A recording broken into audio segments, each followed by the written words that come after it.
deposit it in the collection box, and that might be an easy way of people to participate if they're at the inquiry.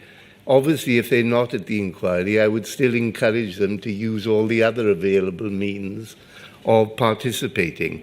But if you happen to be at the inquiry and you haven't yet done it, I'd be grateful if you'd fill in the collection box, so to speak. Mr. Beer. Thank you very much. So may I recall Rod Ismay? Yes. Stand up, please. Take the Bible and repeat after me. I swear by Almighty God I swear by Almighty God that the evidence I shall give that the evidence I shall give shall be the truth, shall be the truth, the whole truth, the whole truth, and nothing but the truth. and nothing but the truth. Thank you. Please stand. Mr. Beer, I think it may be appropriate, given what you have told me about the various possible lines of questioning, if I give Mr. Ismay the warning about self-incrimination. So yes. You may have heard me give this warning to other witnesses, but let me give it to you. It's not really a warning, Mr. Ismay, it's a direction about how we might proceed. Under our law, a witness at a public inquiry has the right to decline to answer a question put to him by any lawyer who is asking questions. And the right to decline answering the question arises if there is a risk that the answer to that question would incriminate the witness. We call it, in shorthand form, the privilege against self-incrimination.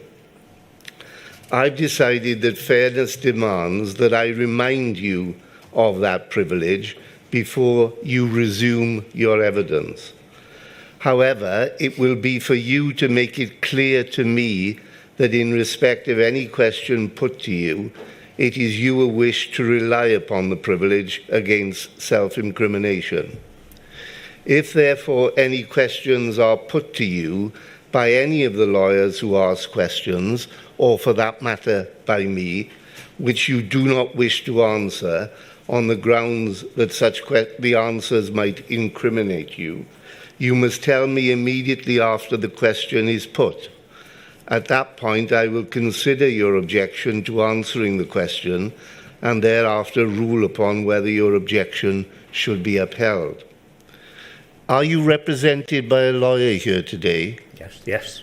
Right. Well, that being the case, if any doubt arises in your mind as to whether you should invoke the privilege and you wish to be assisted by your lawyer, then in all probability, I will permit you to do that before we go any further.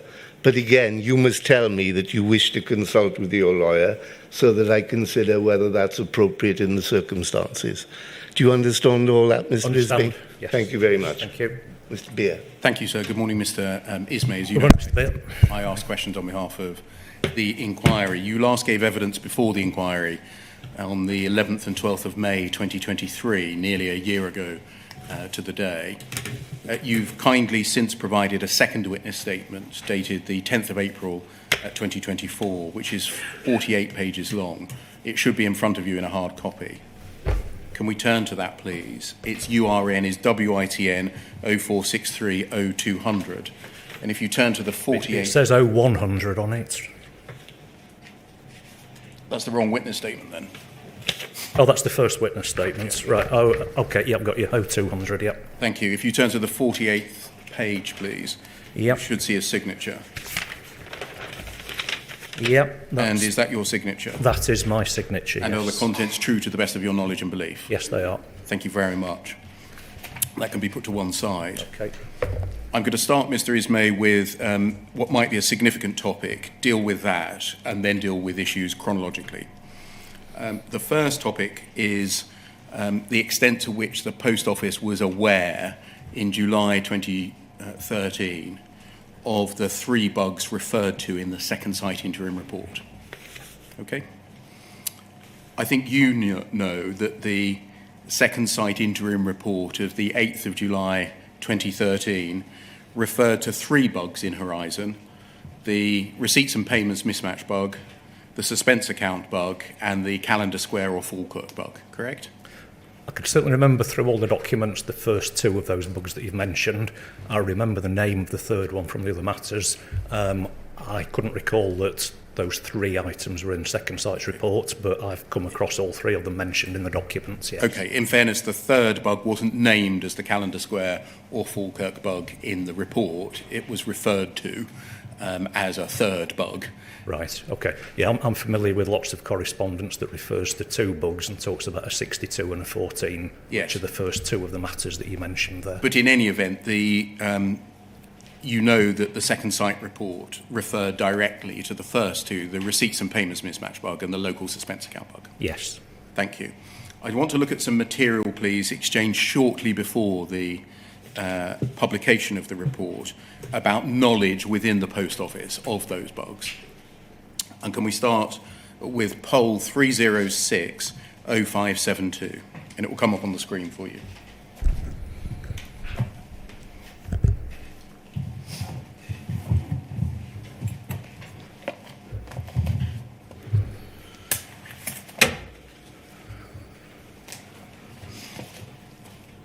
This is an email of the 30th of June, you can see at the top, from John L. Singh.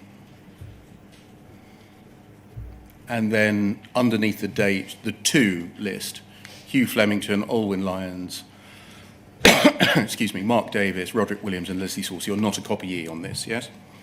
Yes, I see that. And this is sort of a week before the second site report. And he says, further to our conversations and emails on Friday afternoon, I'd like to confirm the following. He says he thinks it's unhelpful to refer to bug 14 because it suggests there have been 13 previous problems. Then if we go down to number 5, please. Simon Clark, Prosecution Counsel, and Martin Smith of Cartwright King spoke to Gareth Jenkins on Friday, the 28th of June. He told them that he'd only volunteered information about 2 bugs present in the system to second site. He also told them that those bugs would not have affected the integrity of the data being used in a case, the Samra prosecution. If I may speculate here a little, Gareth Jenkins only told second site of 2 bugs. The post office only knew of 2 bugs. It seems therefore unlikely they would find any other bugs without Gareth Jenkins knowing about it, due to the mechanics of the system reporting and the checks and balances already built into the system. It looks likely that second site's report will focus on these 2 bugs. Do you agree, just reading this now, I know you weren't a copyee on the distribution list, that Mr. Singh is implying that the post office knew about the first 2 bugs as a result of Mr. Jenkins informing second site about them? I don't know. Show me that part of it. Paragraph 5, the one I've just read. Right.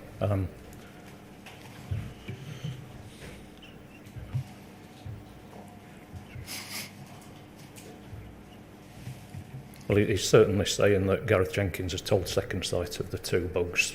Yes. What about more broadly? Can you recall at the time of the weeks before, in the run-up to the publication of the second site report, was information coming out like this, that second site were going to refer to 2 bugs? I don't know. You can't remember?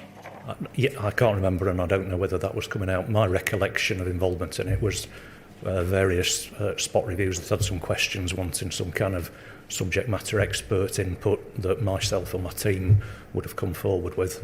I can't remember conversations about these 2 bugs. Okay, that can come down. What about when the report was published, the interim report was published on the 8th of July? Do you recall that the approach that the post office took to the second site report was that it was revelatory of the 2 bugs? No, I can't recall how it did respond to it. I can't recall the sense of saying something's revelatory or not. I don't know how the post office did respond to the second site interim report at that time. Do you not remember being involved in a process? Yeah, I remember being. Let me finish. Involved in a process in the run-up to the publication of the report, which sought to discover what did we know about the bugs and how high within the organisation did such knowledge go? No, I don't recall going through that, but I know there's lots of evidence that you've sent me with many different dates on it. I think going back earlier than that, where there was internal knowledge of the receipts and payments mismatch item. In terms of what do I remember knowing at the time about that, I think there's some documents that you've shown me. You've given me so many documents, I can't remember what document had got what date in it that I've read out of the sort of couple of thousand pages that I've been looking at in the last couple of weeks. So I don't feel that I can say what I remember happened then, but I do know that I was involved in lots of work that would be sort of subject matter expert contribution to things to do with the various discussions that were going on to help Second Sight prior to that date. I'm just talking about on publication day and after publication day. Can you recall whether the Post Office's public-facing position it was these two bugs they've referred to? We've known about those for ages and we dealt with them appropriately at the time, or this Second Sight report is revelatory of the bugs to us? No, I can't recall whether the Post Office response was either of those, but I would think in my mind, if I was kind of looking at these at the time, that I would have thought, yes, I was aware that receipts and payments mismatch bug was identified sometime earlier and had understood that it had been fixed sometime earlier, as some of the other evidence shows. But I'm sorry, as regards the specific time of the date of the date in 2013 that you're talking about, I can't remember what was going on that day. No, sorry. Let's look at the receipts and payments mismatch bug then, and turn to your knowledge of it and your involvement with it in the years before July 2013. Yep. Can we start, please, with poll 302 8838?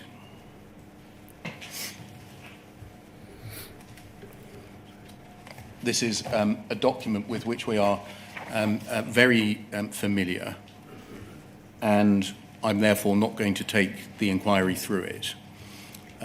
Can I ask you some limited questions about it? Can you see the group of attendees on the first page there? Yes, I can, yes. This is a group of people who either had met when this document was written or were to meet when this document was written for the purposes of a meeting in early October 2010. And it's about the receipts and payments mismatch bug, okay? Can you see on there is Andy Wynn? Yes, I can. Was he one of your team? Yes. Did he report to you? He didn't directly report to me, but he was a member of my team, yes. How many grades of management were there between him and you? One. He said when he gave evidence to the inquiry that he reported back to you about this meeting concerning the receipts and payments mismatch bug. Is he correct in what he said there? I don't know. I don't know whether he reported back to me straight after that meeting, but I know in some of the other evidence documents there's things, I think, in middle of October where I attended something to do with this. I don't know what conversations Andy came to me with before that, but Andy was somebody who generally would, with a concern for matters, and his very role was to resolve challenges and sort of issues and experiences that subpostmasters have got. His relationship manager role was very much about that, and he would often come to me with things that he was looking at and trying to resolve to the benefit of a subpostmaster. So we would speak a lot. I can't remember whether he came to me on this specific item or not. I'm sorry. If we look at page 3, please. Can you see that there are 3 proposals there to as solutions to the existence of the bug? Yes. Yeah? Solution 1, 2 and 3, which are kindly being highlighted. Yeah. Do you agree that the choice between those solutions, i.e. which one to take, was a very significant decision to take? Yes, that would be very significant. And my understanding had always been that there was no scope to have what you call direct entry to Horizon. And I would not want there to have been the possibility to have direct entry to Horizon. So the range of options that we've got there's clearly one that is a very unpalatable one. So just before we get on to the unpalatable option, number one, my questions at the moment are focused on just choosing between solutions 1, 2 and 3 was a significant choice.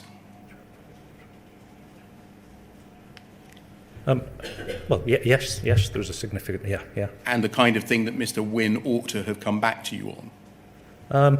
Yes, and he may well have. I'm sorry that I can't remember it, but I think I expect that Andy would have, have wanted to seek and share such a topic. I can't remember whether he did, but I know that in his care he would have wanted to. Okay, now you said, I think you volunteered, that one of the choices was unpalatable because it revealed the possibility of a form of remote access in which branch accounts could be altered remotely, essentially, yes? Yep. And I think you said it was your understanding, so it would have been your understanding in October 2010 that that wasn't a possibility. That's correct, yeah. And so if you had been told about Solution 1 by Mr. Wynne, that would have been news to you, that there was a form of remote access by Fujitsu in which they could tamper with branch accounts and change data in them without a subpostmaster's knowledge. That would have been news to you. That would have been news to me, yes, yeah. I think I would also like to say, linked to some other evidence that's in there, and one of the things that I challenged about changes to a report later on, there were a number of misunderstandings that, for example, transaction corrections, which my team would issue to branches, there were situations where people within post office would sometimes say, well, doesn't a transaction correction directly influence the branch accounts, which it did not.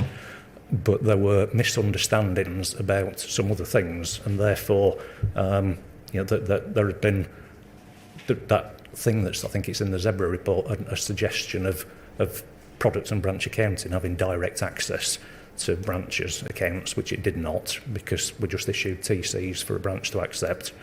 There were some misunderstandings of what teams did. So I think there's a later document on this one where I've written an email that's in the pack where I've used some wording like we would not want this kind of functionality to exist, and we would not. And I think the wording's something like... We're going to come to that. Yeah. Don't worry, Mr. Mason. Just focusing on on this document. So I don't even know whether that functionality actually existed. Fujitsu was saying that, do you want us to write a manual entry to the system? I don't know whether they actually had the functionality built to do it or not. Would you agree that this document makes clear, firstly, that Fujitsu could tamper with branch accounts remotely, and secondly, they'd be able to do so without the branch being able to see it? Well, it's certainly setting out that, yes, but as I say, whether they'd got the functionality to or not, I don't know. Or whether they were thinking they could build something to give them the functionality, I don't know.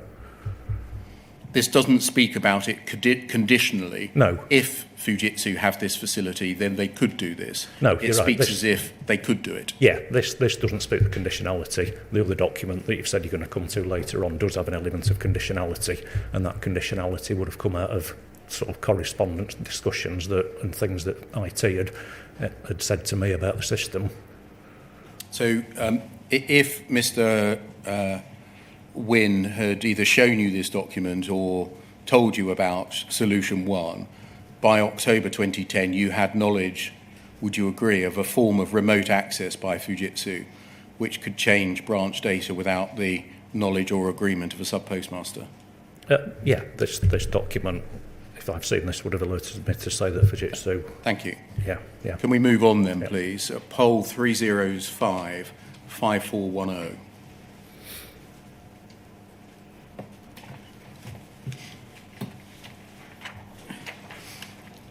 And if we scroll down, please.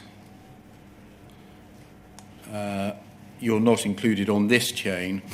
It's an email from Mr. Simpson to Rob Wilson. You remember him as being a senior lawyer within Post Office? Yes. Thank you. And he says, I'm forwarding the above attachments in relation to a series of incidents identified by Fujitsu this week, where it appears that when posting discrepancies to the local suspense, these amounts simply disappear at branch level and a balance is shown. The above includes Fujitsu's initial analysis and proposed solutions, while the other documents or the outputs from various meetings held this week. My concern is around the proposed solutions, one or more of which may have repercussions in any future prosecutions and on the integrity of the Horizon Online system. And then if we scroll up, please, we can see that was forwarded to two other lawyers who I think you probably would have known, Juliet McFarlane and John L. Singh.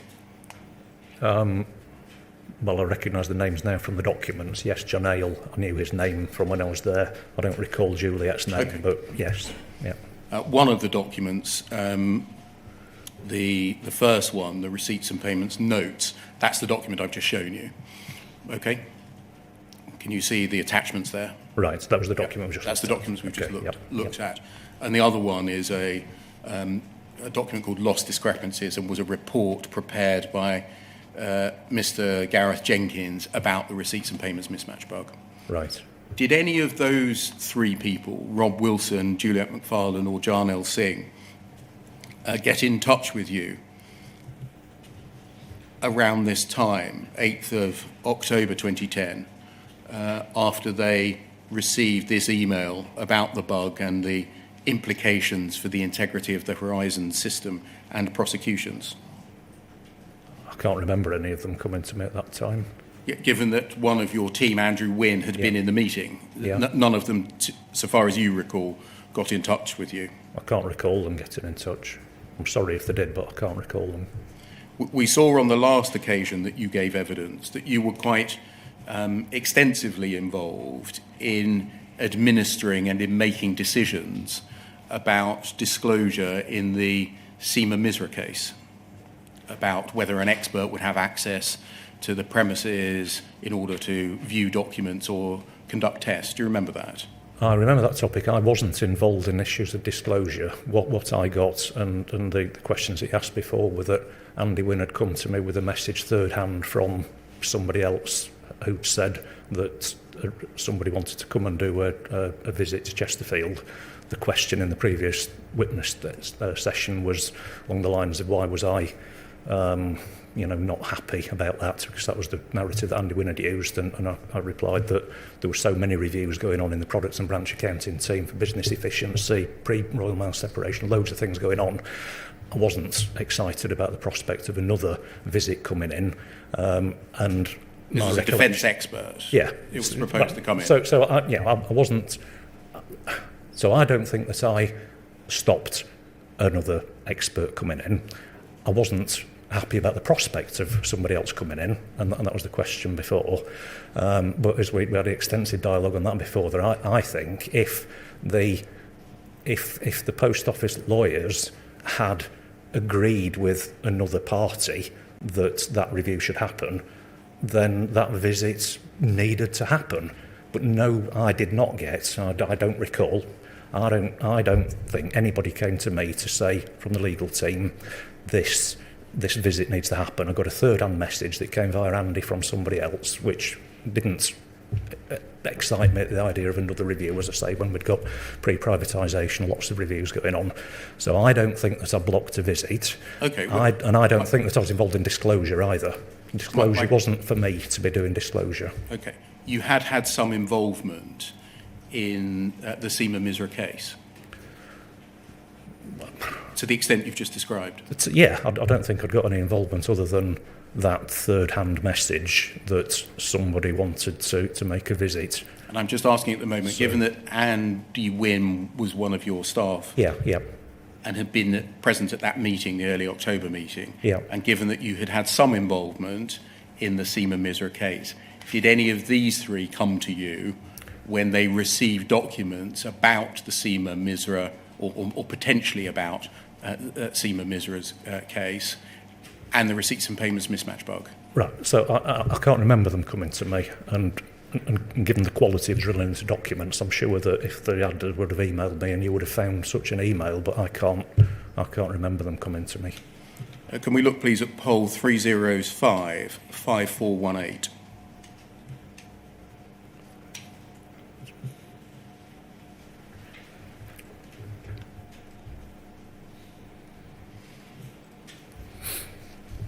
This is again after 4 o'clock on the Friday before the trial starts on the Monday. It's from Mandy Talbot. Do you remember her? Yes, I remember Mandy Talbot, yes. Yep. What do you remember as her role and function?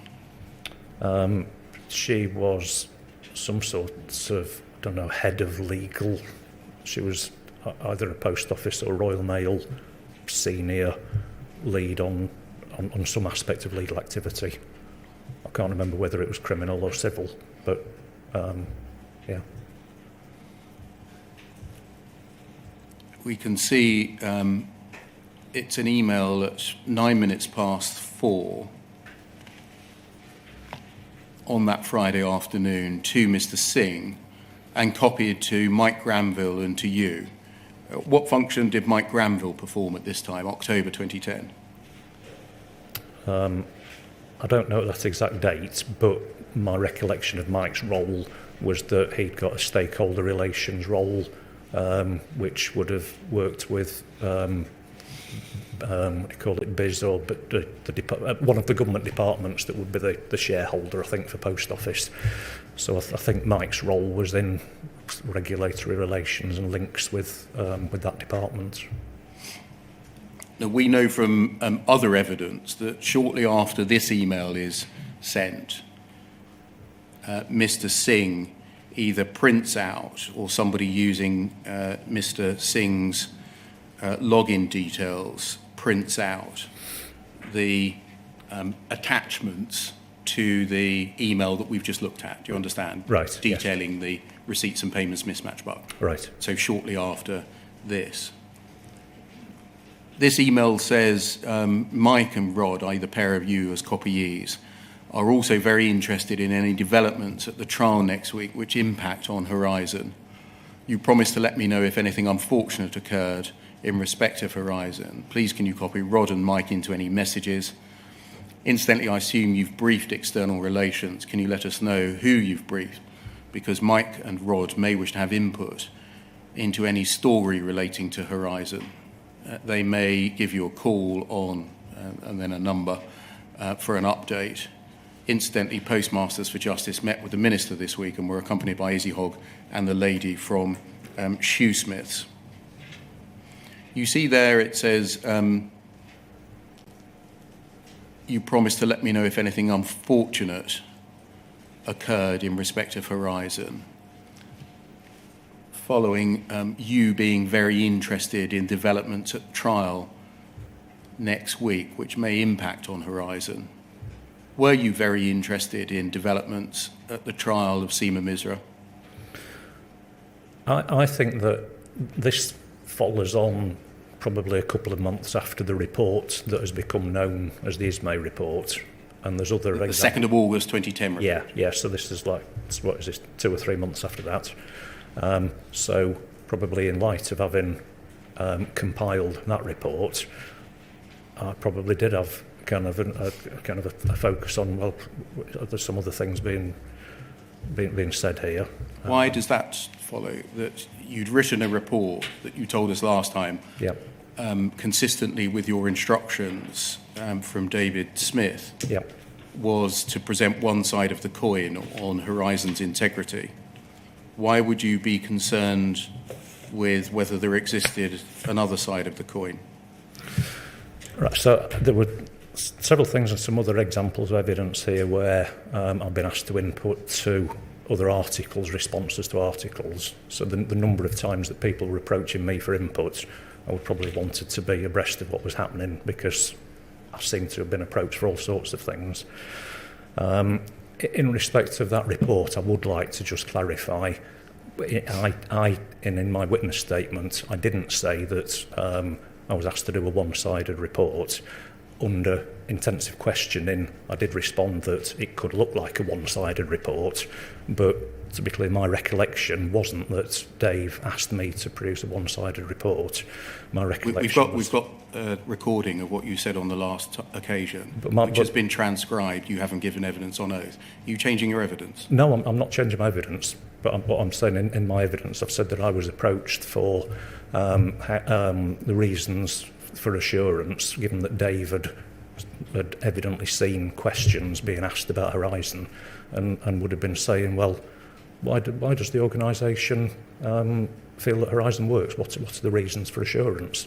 And I acknowledged in that previous attendance that it could be seen to have looked one-sided, because it did look one-sided, but I wasn't asked to produce a one-sided report. I was asked for the reasons for assurance, given that Dave, as a new managing director...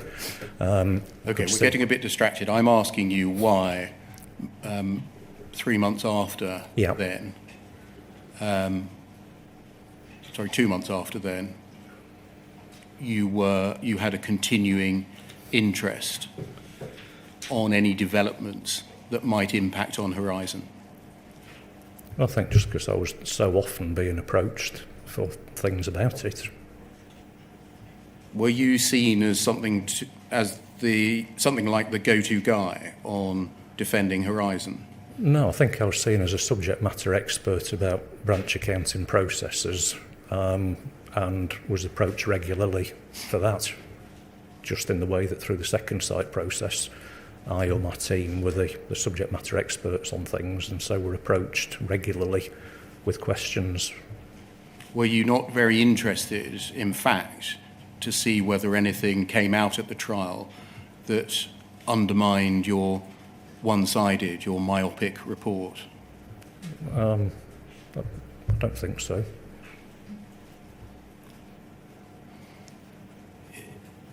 Did Mr. Singh, in fact, get in contact with you in the course of the Misra trial? I don't think he did. And that goes back to my thing about having that third-hand message before it about somebody coming to Chesterfield. I don't recall any other approaches. No, I don't recall. This is moving on yeah. beyond the third-hand message. This is an email to Mr. Singh and to you, essentially hooking you up and telling Mr. Singh that he should get in contact with you if anything unfortunate occurred in respect of Horizon. Did he get in contact with you about the receipts and payments mismatch bug that had been discovered on this, so far as the documents show, so far as he was concerned, on this Friday afternoon? I don't think so, and I can't remember him approaching me on it. No. Did you have an interest in the Misra trial to see whether anything about the receipts and payments mismatch bug came out? No. And when the Misra trial was proceeding, it was a name that sort of came out of the blue to me as a case name. So it wasn't something that I was looking into. I think one of my teams invited. When did it come out of the blue?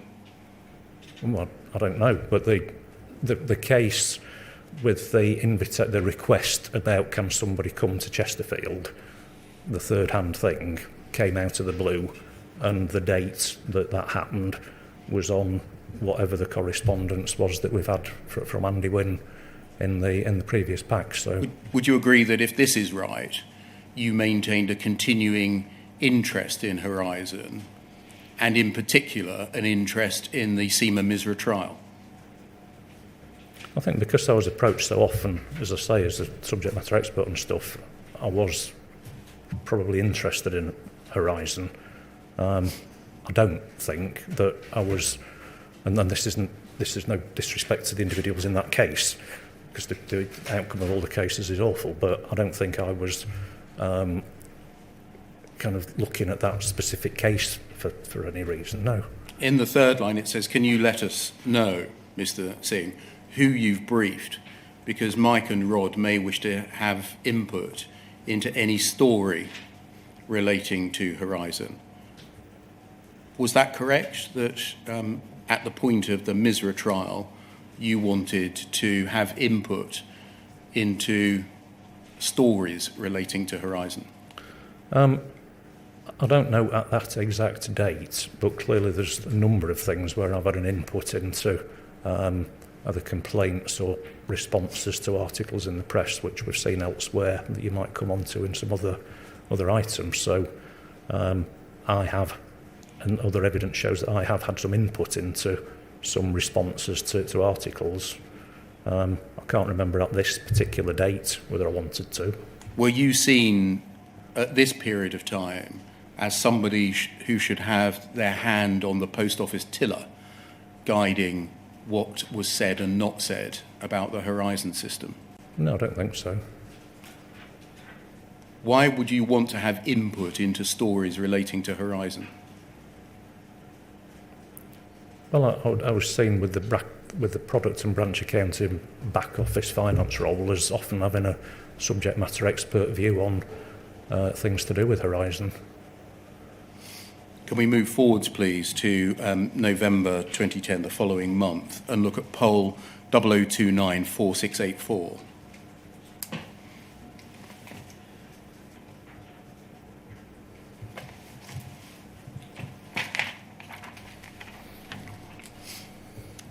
Can we see that Antonio Jamat was emailing you, amongst a group of other people, the proposed attendees, an invitation to a meeting on the 15th of July?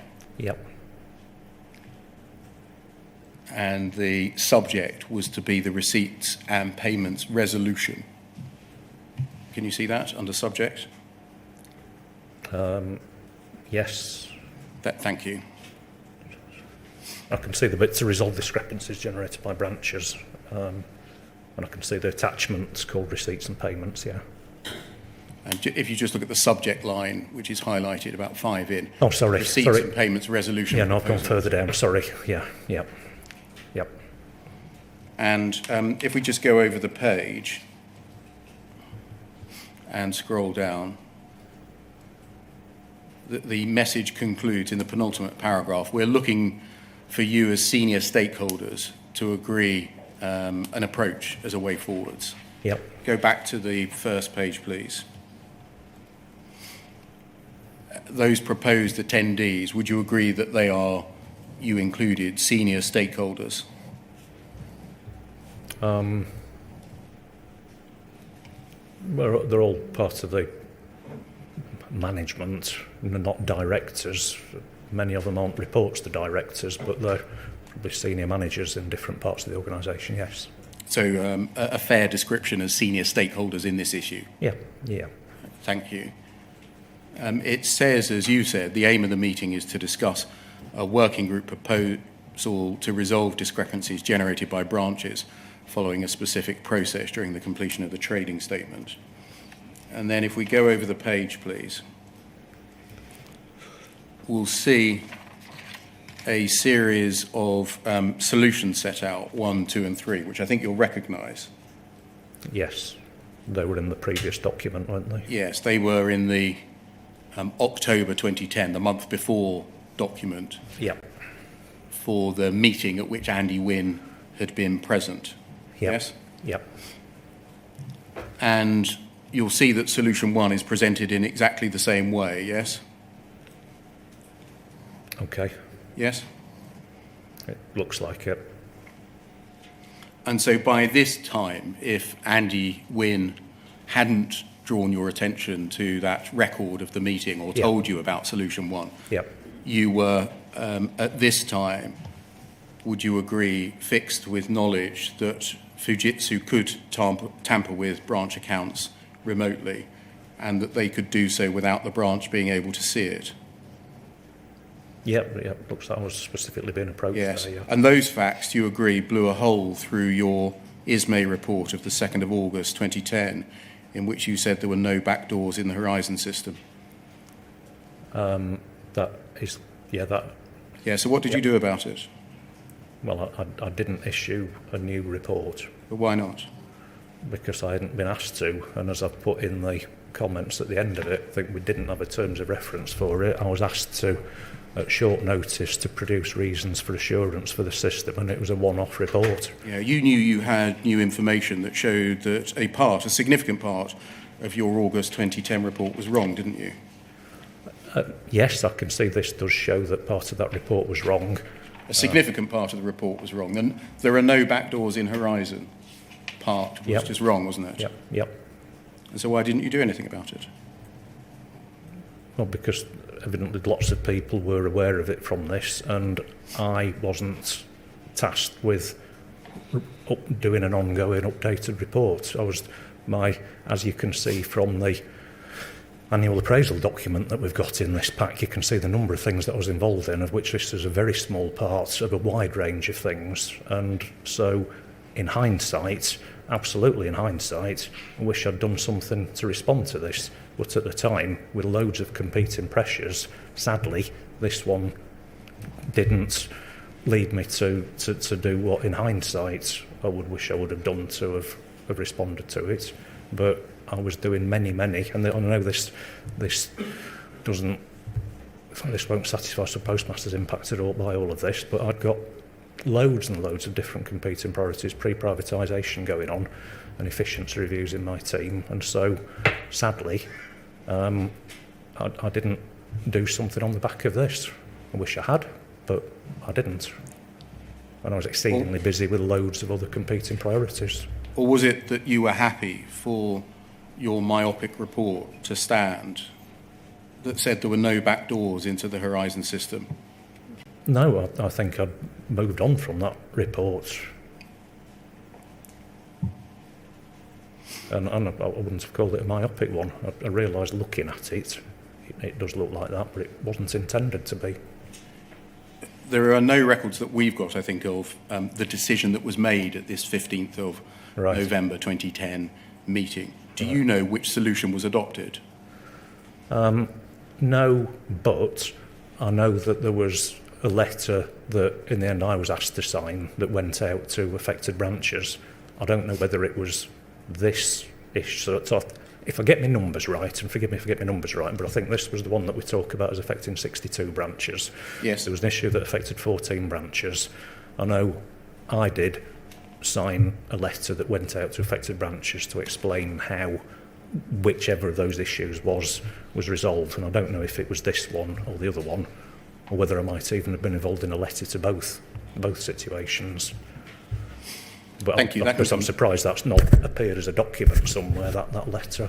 That can come down, thank you. Can we look at what else you were doing in November 2010 and look at poll 00120561?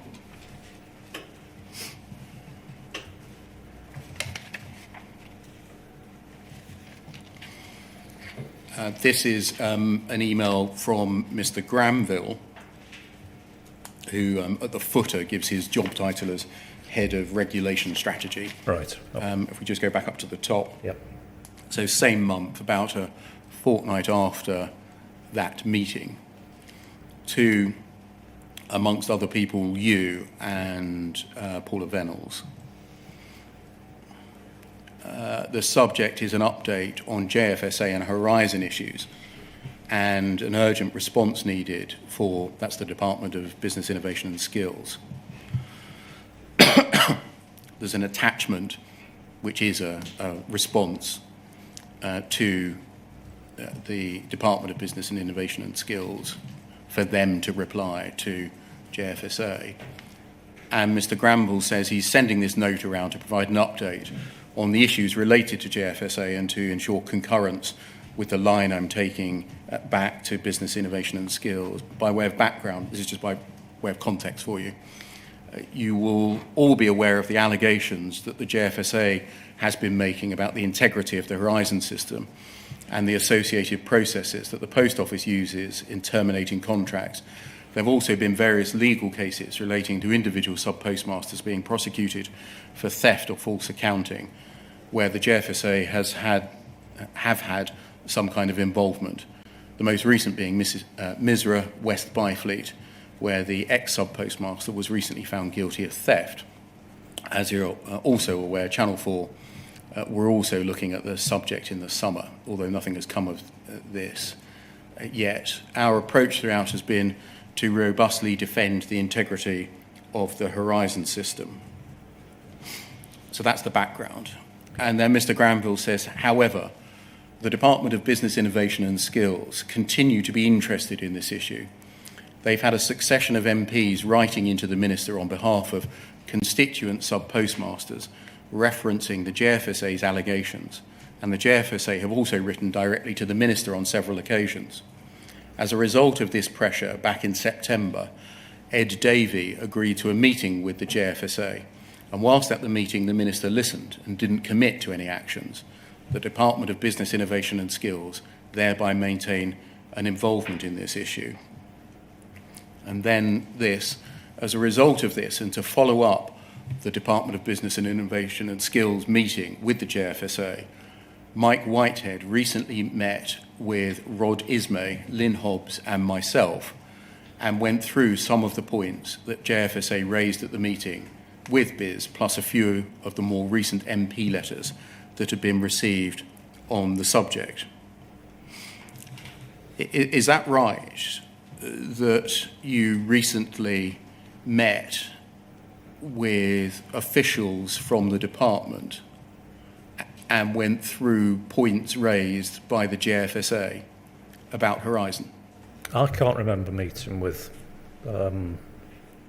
Mike Whitehead and BIS, but I've got a lot of respect for Mike Granville, and if he said that I did, then no doubt that I did, but I can't recall the meeting. Do you remember discussing the Misra case with officials at BIS? No.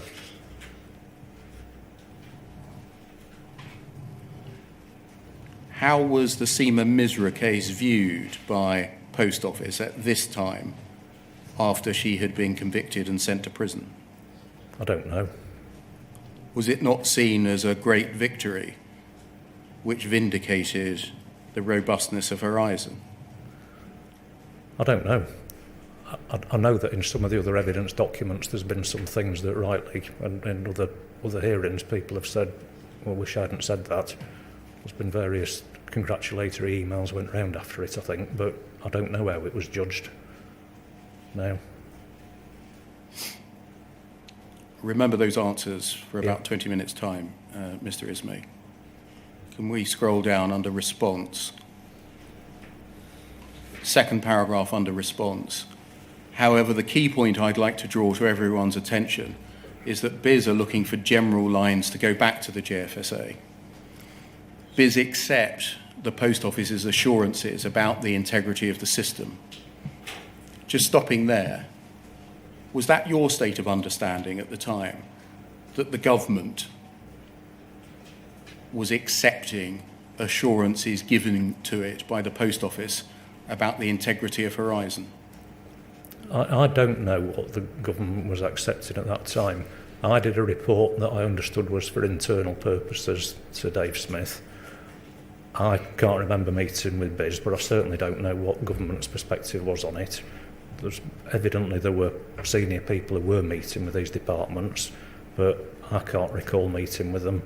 And I was surprised, and I apologise if I did receive Dave's email with his 5 points in, or 9 points prior to the report that I compiled. It's got called the Isbay report, but I don't remember those narratives and those people that were being talked about there. I produced what my recollection was as an internal report for a new managing director, and I don't recall something that which is in the documents that either under Rule 9 or Rule 10 has been shared with me that does refer to I think some ministers, but I don't think I was party to that, and I don't recall that. He continues, and the government does not want to intervene in that area, but they do have some concerns about some of the ways in which our disciplinary processes might be perceived. To take this issue forward, a suggested approach is to be robust on our current systems and procedures, but also to make reference to some work being undertaken. And then at the foot of the page, he says, in the attached document, the relevant extracts look like this. And then if we go over to the page, please, to the bold system, he's essentially cut into the email something from the attachment, i.e. the proposed text to go back to the government with. Can you see that? Yes, yeah, I can see that. Yeah. So what he's essentially saying to you, amongst others, is it okay if we say this to the government?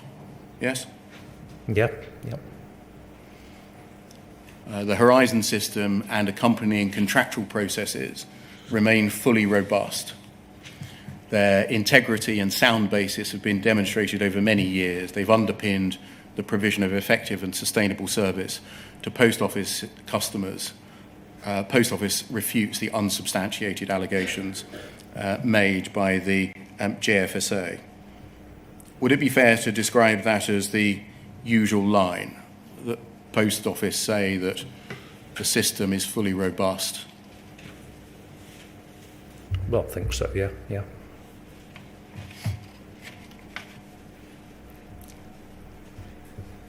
And then if we scroll down, please. Postscript. I've just had Mike Whitehead on to me saying that Ed Davey is coming under extreme pressure, in quotation marks, to respond on the cases he's received.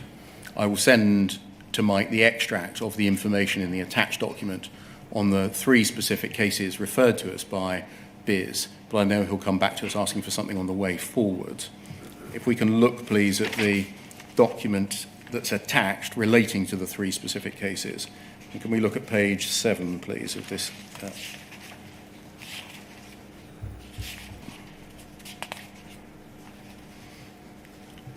He addresses here the Mrs. Misra case. Can you see that? Yes, I can. And if we just scan through it, please. And then if we keep scanning. And keep scanning. And then second paragraph on the bottom. The case has been before the courts. Mrs. Misra was found guilty after a full jury trial, been sentenced to 15 months imprisonment, I think that is, by the judge taking all due regard to judicial guidelines. Probably inappropriate to comment about the detail of the trial. Worth pointing out the defence for Mrs. Misra did use an IT expert with regards to the comment on the Horizon system, and a clear decision was arrived at by the court. Mr. Singh explains the charges were, and then they're set out. And if we go over the case, over the page, please. Second paragraph, there's a confiscation hearing. Some information about the standard of proof. Lots of adjournments, whilst Mrs. Misra's solicitors kept asking for more and more evidence, which was supplied, it is said. It's probably inappropriate to comment to the MP about the detail of the trial, but point out that an IT expert was used and a clear decision was arrived at by the court. There's nothing in here about the receipts and payments mismatch bug, is there? No. And there's nothing in here, and take it from me, in the rest of the briefing to the government about the fact that Fujitsu can tamper with branch accounts without the subpostmaster being able to see that they've done so, is there? No, there isn't. And did you raise that point? I don't know. You knew about that as you've accepted, having been at the meeting on the 15th of November 2010. When you received this email, this is what we're going to brief the government, did you think to say, hold on, I've got some new information? No, I don't think I did. In hindsight, I can see that I probably should have, but I don't think I did, no. Can we look, please, at poll 308-8956?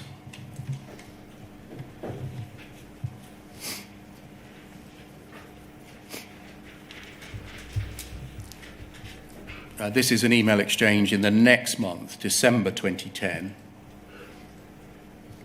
And it's quite a complicated chain, this email. But the essentials of it, if we scroll down, please, to the email at the foot of the page, are Lynn Hobbs. You remember her, don't you?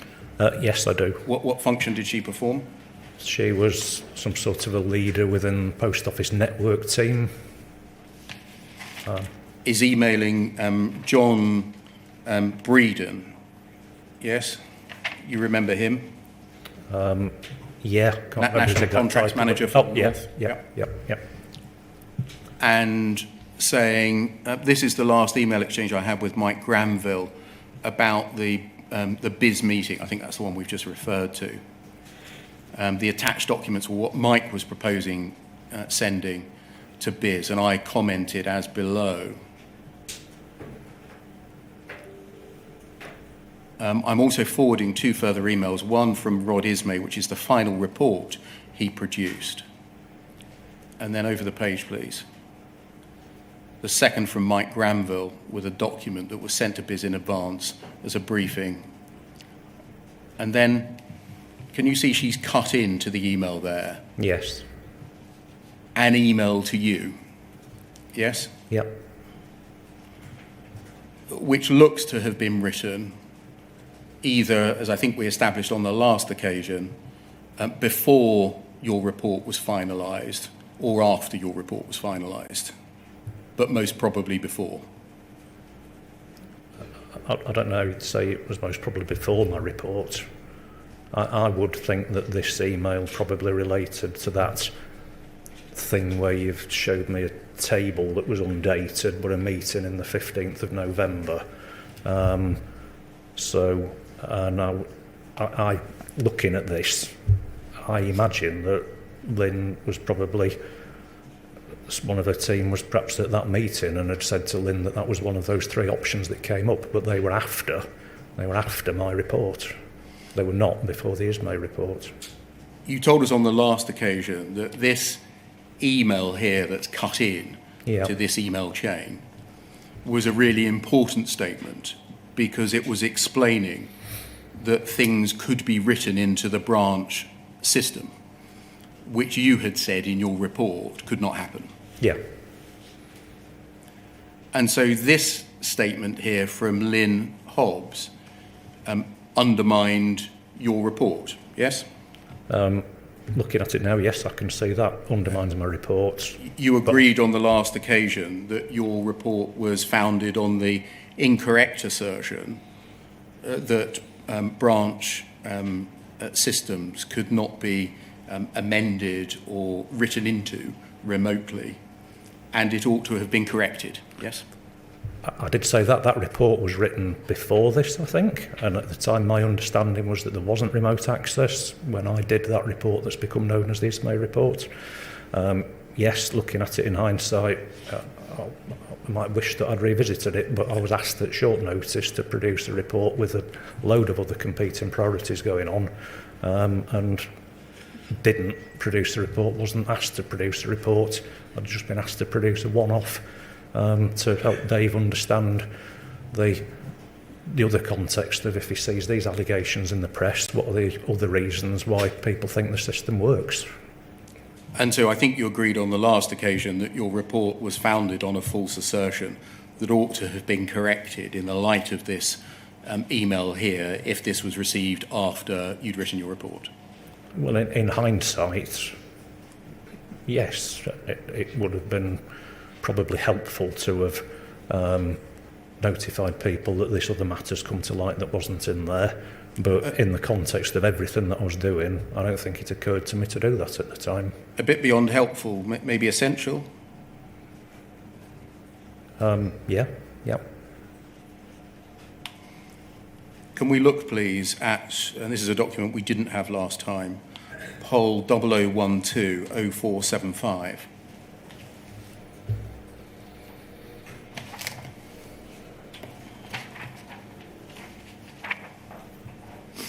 This is written by you on the 29th of November 2010, yes?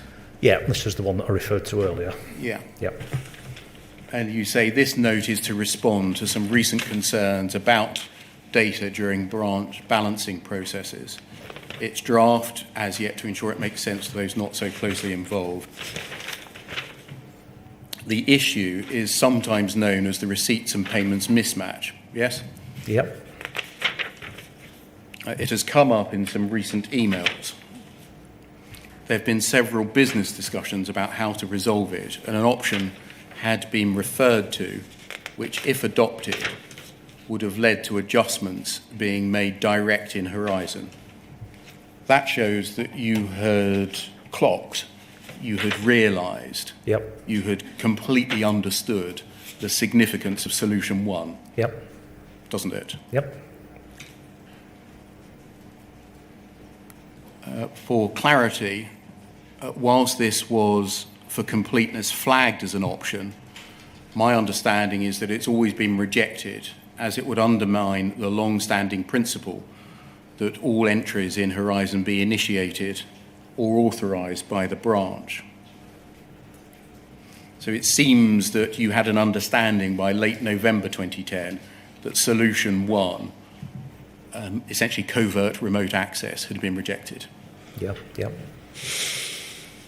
It's undoubtedly possible with any IT system that special mechanisms could be developed to adjust users, systems and data. However, Post Office colleagues have remained satisfied that Post Office would not wish this facility to be built for Horizon, and that there are segregations of duties and change management controls which would prevent Fujitsu from deploying such functionality.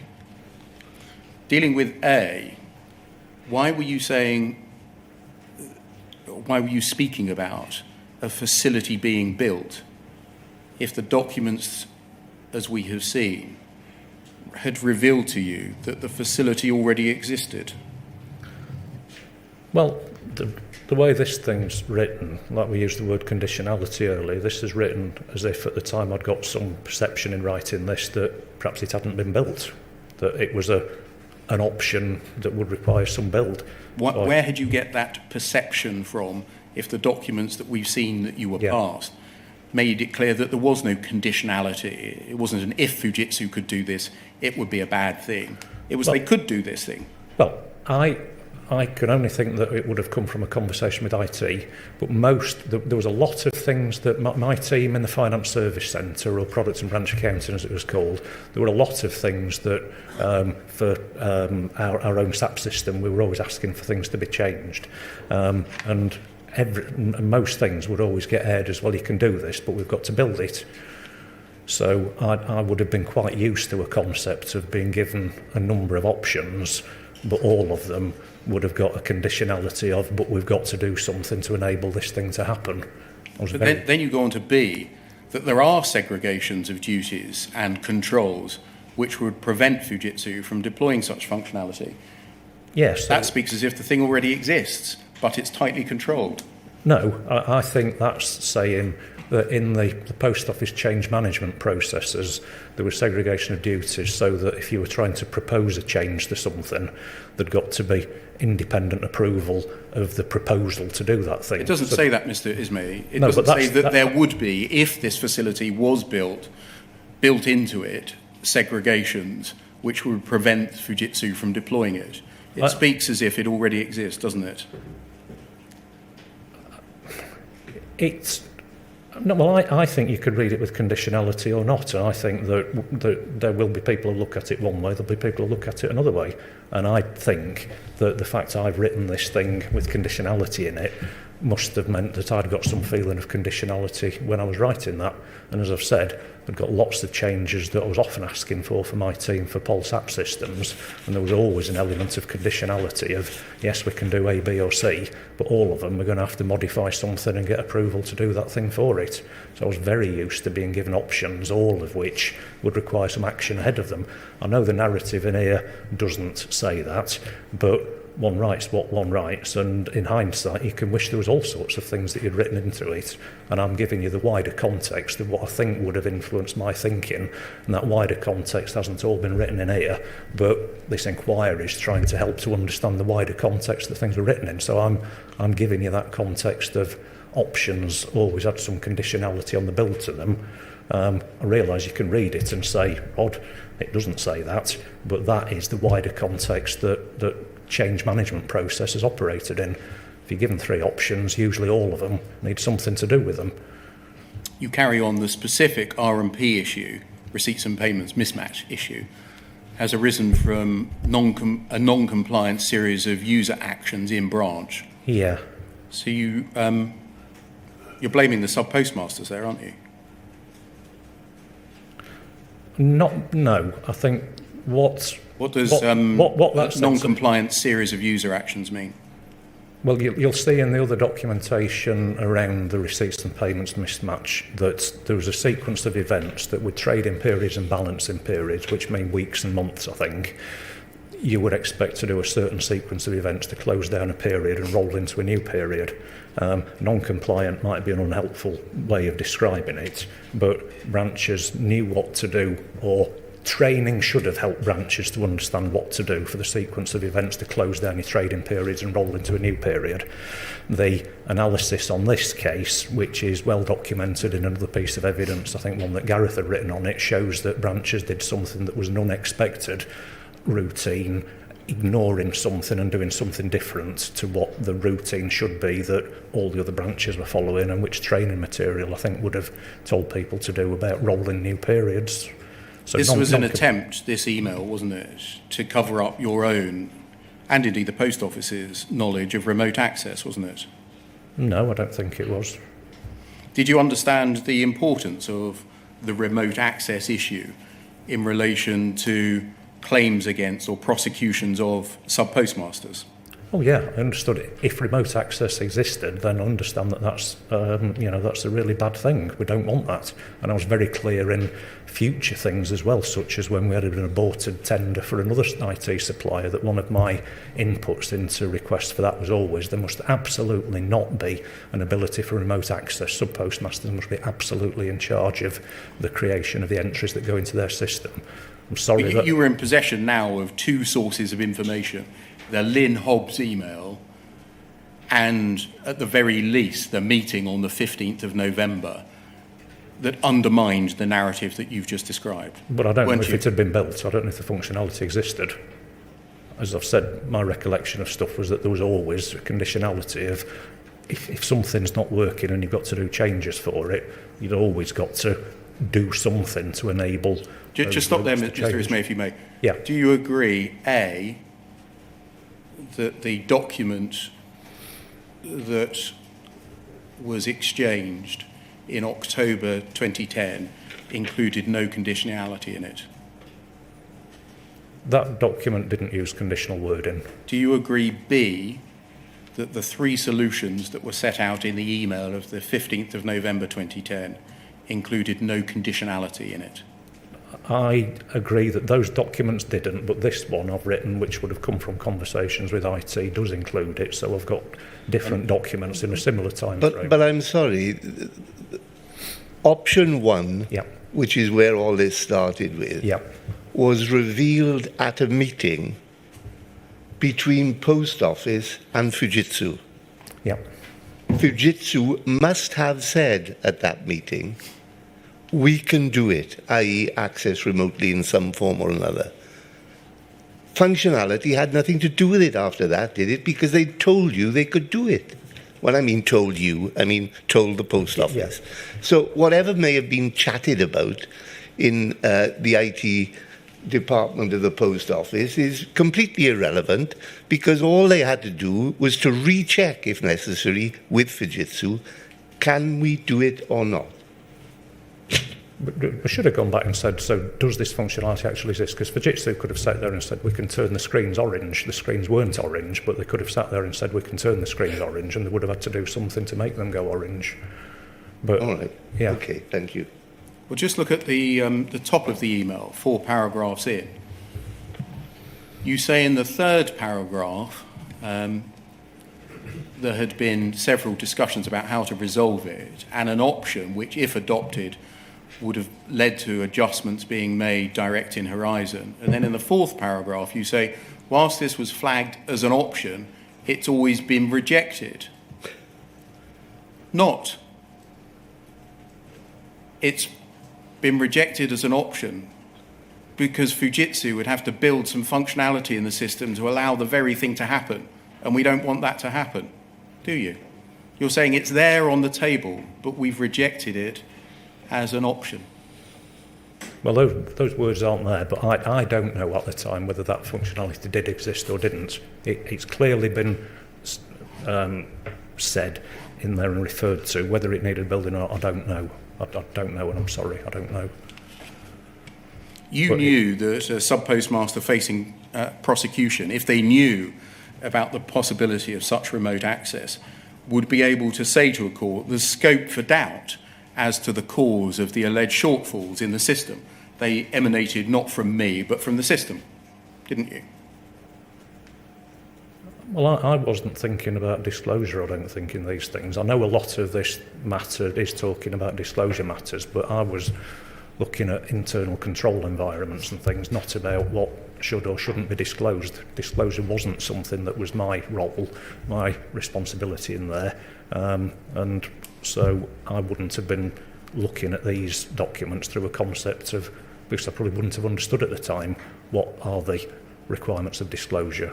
I'm learning quite a lot about them through the context of this inquiry, but I wouldn't have been thinking, oh, what's the disclosure aspect of this? That just wasn't I was not the lawyer, I was not the disclosure person. I was unaware of some of the aspects of disclosure. And I'm learning about them now. Do you recall that by March 2011, this document can come down, thank you, a number of different parts of the Post Office were involved in the response still to the receipts and payments mismatch bug? There was lots of people in those emails, yeah. So I'm moving forward now, Mr. Right. Ismay, to March 2011. Let's look at an email that might help you. Okay. Poll 3029611.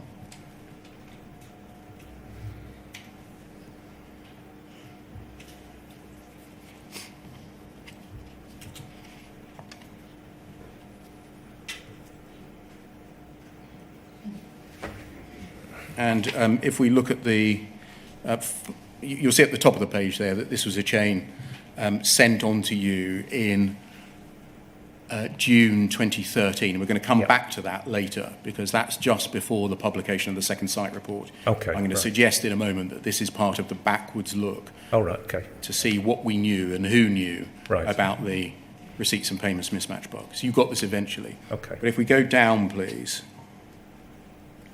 Thank you. If we just scroll up to get the email header. We can see from Mr. Russell, who is a commercial advisor within service delivery. He sends an email out to Leslie Sewell. You'll know that she was head of IT, yes? Yes. And can you see Andy McLean? Do you know who he was? He was, I think his title was Head of Service Delivery. Quite a lot of info here, but I'll outline what we agreed. Word documents attached to the letters going out to the branches on Monday. They've been approved by legal and product and branch accounting, Andy Wynne, and service delivery, Tony Jamaps, I think that is, yes? Yes. Yeah. I ran Mike Granville, Mike Young and Andy, I'm not sure who Andy M is, through the detail last week. We've agreed to write off the losses and repay the gains via sub-postmaster pay. We have a document from Fujitsu on what happened. This provides audit trail and shows what happened for a branch. I'm awaiting clearance from Network, Anita Turner, in relation to how to approach the Federation. Matt Hibbard, do you know who he was? Yes, he was a direct report to me at some point. Yes, yes. Was happy with the process. and the Fujitsu document, as Rod, I think that's you, was off. Andy Mack has taken action from Mike Young to ensure we maintain closer links with product and branch accounting and you.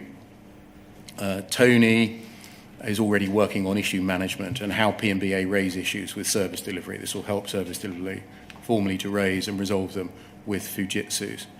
Both Mikes were keen we use this as a positive. E.g. Old Horizon wouldn't have picked this up, yet the logs in data center and event alerting meant we picked this up and can demonstrate what has happened. We were writing to branches with walkthrough of the detail as required. Yes? Yes. So it's quite a cast of people that knew about the, at least at this time, the receipts and payments mismatch bug. IT, with the references to Sewell and Young, do you agree? Yes. Network, in relation to Anita Turner, yes? Yes. Product and branch accounting with a reference to you and Hibbard. Yes. The live service and problem team, the reference to Mr. Jamab, yes? Yes. And commercial, because this email is from Mr. Russell, yes? Yes. And also that legal were aware. They've approved the letters that are going to go out to branches, yes? Right, yes, yep. This acknowledges that Old Horizon wouldn't have picked this up, yes? Yes, that's what it says, yes. Was that your understanding at the time, that if this receipts and payments mismatch bug or something similar had been present in Legacy Horizon, it would not or may not have been picked up by the system? I don't know. I don't know if that was the thought process I went through or not. If that was the case, would that not provide a question or raise a question mark over Horizon data that had been relied on in past prosecutions? Well, I see what you say. I don't know whether that occurred to me or to anybody else in this at the time. I think there was some of these issues, this issue and that other one that got fixed. I think we would have had a focus on that was a failure at the time. It's got fixed. We've moved on. Now we're going back and pulling out the correspondence around that fix. But I think mine and my team's thought process would have moved away from this. We were being invited to come back to share documents related to it, but I think once the fix had been done and these letters had gone out, we'd have moved on to the many other topics we were dealing with. This email was forwarded to you at the time by Leslie Sewell. We can see that if we scroll up. Yeah. On the 7th of March 2011. And then 2 years and 3 months later, you were forwarding it to Simon Baker and Susan Crichton, yes? Yes, yes. That was in the context of the second site investigation, wasn't it? I don't know. The timeline would say it is. I don't know why, but yes, the timeline would say that. Presumably because of a need to investigate who knew what and when about the receipts and payments mismatch bug. Well, I don't know. It could have been that, or it could have been that the second site report rightly, and second site would have been alerted to this issue and the other issue, and therefore I think there was probably questions being asked of, well, let's just explain, do we all understand what this topic was that's going into the report? So you could be right. I don't know whether it was about who knew or whether it was about what exactly was this topic, because it would, and we've seen something somewhere else where it's about how do you kind of put a plain English description on this. I don't think a lot of people would have understood what on earth this receipts and payments issue was. So I think there were often questions about accounting processes where people would say, can you just explain that again? Where's that thing that explains what this was? So you might be right, I don't know. So if either of us is right, either it's a chain which seeks to explain what the problem was, or a chain which seeks to explain who knew what and when, you were able to access it in 2013, just before the publication of the second site report, and forward it to Simon Baker and General Counsel. Yes? Yes, I can't remember what date second sight report was. I know you said earlier, but yes, I've forwarded this to those people, yeah. Thank you. Yeah. So that's an appropriate moment. I'm not sure what time your clock says. Well, I've got two different times on the go here. I'm saying 11:05. Can we break until 11:15 then? Sure. Thank you.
Thank you, sir. Mr. Ismay, can we turn, please, to poll 00296795?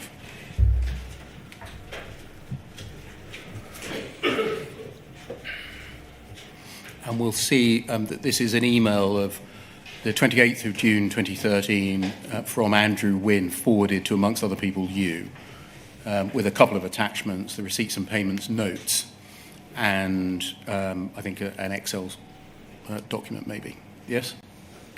Yep, yes. And if we just look at the chain then by going back to at the foot of page 2 and the top of page 3.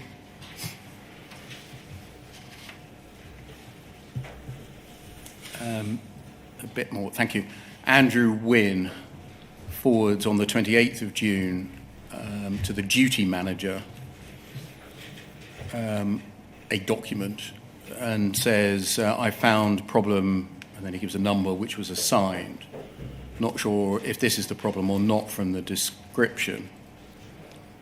And then underneath it, the first email I can find from Tony, that's Antonio Jamat. This is the first I can find from Tony referring to this. Leslie Saul needs a summary of the issue, when Fujitsu first alerted the post office and when this was first escalated as a major incident. And then if we scroll up, please, and keep going to the top of the page. Emma Langfield, the part of the branch and IT systems team, says to Mr. Wynne, and eventually, as I say, this is forwarded to you, there's been significant archiving, so we can't access the full incident history. From my personal emails, we've determined the following. The call was raised to service desk on the 1st of October 2010.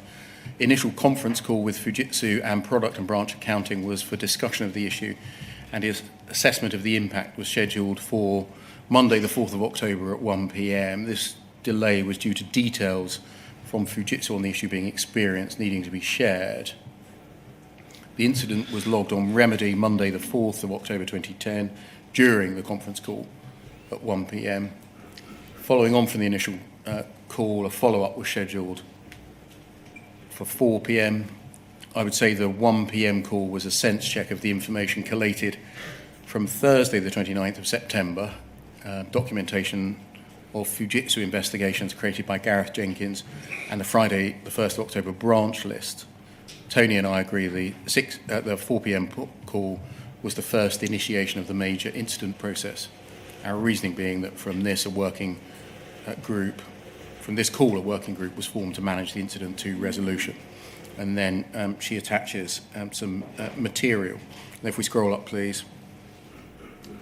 It's forwarded to you and, amongst others, Simon Baker. Would the fact that it was this chain about knowledge of an escalation of the receipts and payments mismatch issue forwarded to Simon Baker mean to you that this was related to or relevant to Second Sight's work?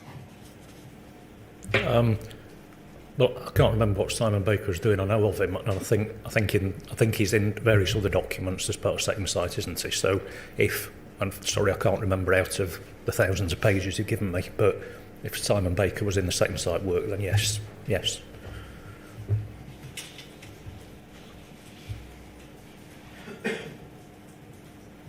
If Second Sight, do you agree, had seen the meeting note of October 2010, the email of the 15th of November 2010, or any similar documents, they would have found out that Fujitsu could tamper with branch accounts without the sub-postmaster knowing, wouldn't they? Yeah, clearly we had that earlier conversation, but yes, they would have thought that, yes. And to your knowledge, were those documents which revealed that Fujitsu could tamper with branch accounts without the sub-postmaster knowing sent to Second Sight? I don't know.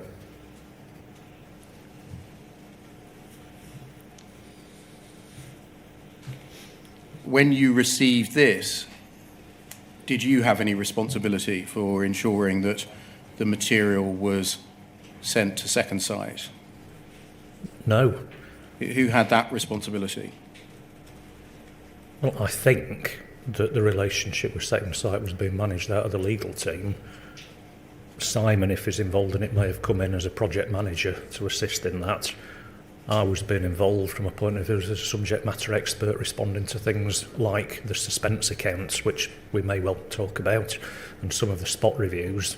So I can only remember meeting with Second Sight once. Sorry if I met with them more, but I wasn't the main interface with them. You know that Second Sight spoke about remote access through the prism of Simon Rudkin having given an account of visiting a basement in Fujitsu Bracknell headquarters and witnessing something which to him looked and smelt like remote access. Yes. Do you know why the documents that we've looked at that revealed knowledge by Post Office of the facility for such remote access were not revealed to Second Sight? No, I don't. And instead, there was a denial of his account? I can only think because there was just so many things going on and so many documents, but it's a fair question. I don't know why it wasn't. At all events, when Second Sight were looking into the issue of remote access, you didn't ensure that they were given the attachments to this email or the documents that we looked at earlier revealing that such remote access was possible by Fujitsu? No. You said that legal, to your mind, had the responsibility for dealing with issues of disclosure to Second Sight. Would that include Rob Williams, who's included on this chain? I think so. I'm not exactly sure what the sort of lead point of contact was, but I think it was legal or a project manager assigned to the matter. So the short point is this right, that correction of your report back in 2010 does not occur when you are given documents that reveal Fujitsu's facility for remote access, and in 2013 when Second Sight are reporting, those documents don't get revealed either? No, that looks to be the case. Yep. Can we move forwards, please, then? Poll 309 8797.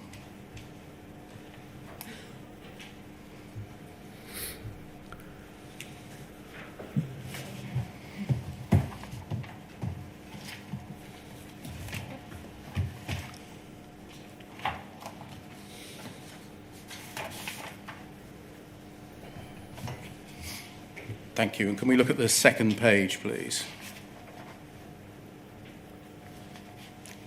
And we're here very shortly before publication. This isn't an email exchange concerning you, including you, but it does concern you. Yep. It's between Olwyn Lyons and Paula Venables of the 28th of June 2013. And the next steps on Horizon Issues update reads, Paula, Rod Ismay and Leslie Sewell are working the detail of the two bugs to understand them and then get them into language that's clear and can be communicated. Is that right, that shortly before the Second Sight report you were working on the detail of the two bugs to understand them? I can't remember my timeline of things, but clearly there are bits of correspondence in here that say that, so yeah. Were you part of a team that was seeking to recreate Post Office's corporate knowledge of the two bugs that the Second Sight report was going to break into the open? Well, I think looking at this, that I would have had corporate memory and understanding, and so was somebody who could try to put into plain English something to explain to other people who might have had no involvement or might not even, I don't even know if some people were kind of employed or in roles at an earlier point in time. So yes, I would get asked, and this looks like an example where I would have been asked to help to narrate and summarise what a particular thing was that had happened before, and in this case, these particular bugs, yes. And when you were putting it into plain English, did you include within the plain English the fact that you had found out, you knew, that Fujitsu could tamper with branch accounts without a sub-postmaster knowing? I don't know. I don't know whether what I put together said that or not. I don't know. There's no document of which the inquiry is aware of you ever having said that. Right. I don't know. That can come down, thank you. Stepping back, do you agree that in 2010 and 2011, the receipts and payments mismatch bug was known across every major relevant department in the post office, including the legal team? Yes, it looks like it was, yes. Do you agree that it was known about by a number of senior post office employees within those departments? Yeah, it looks like it, yeah. Do you agree that those senior post office employees had been brought in 2010 and 2011 to consider the options available to rectify the bug?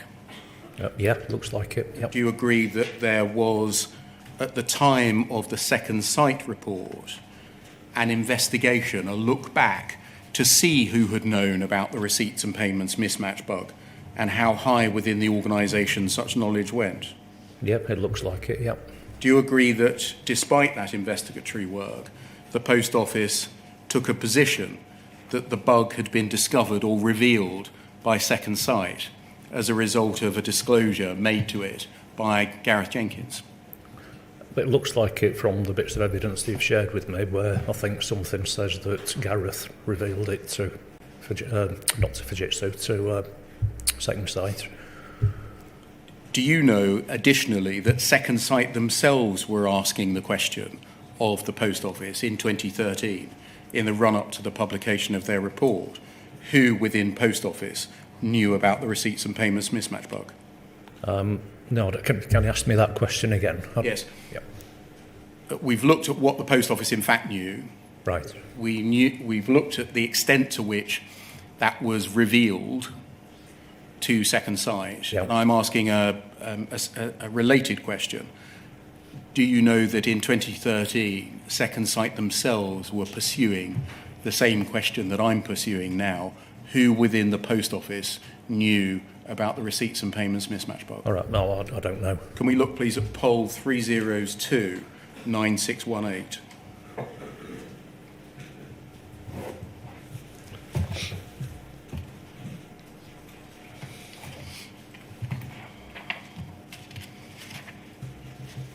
Can we start, please, with page 2?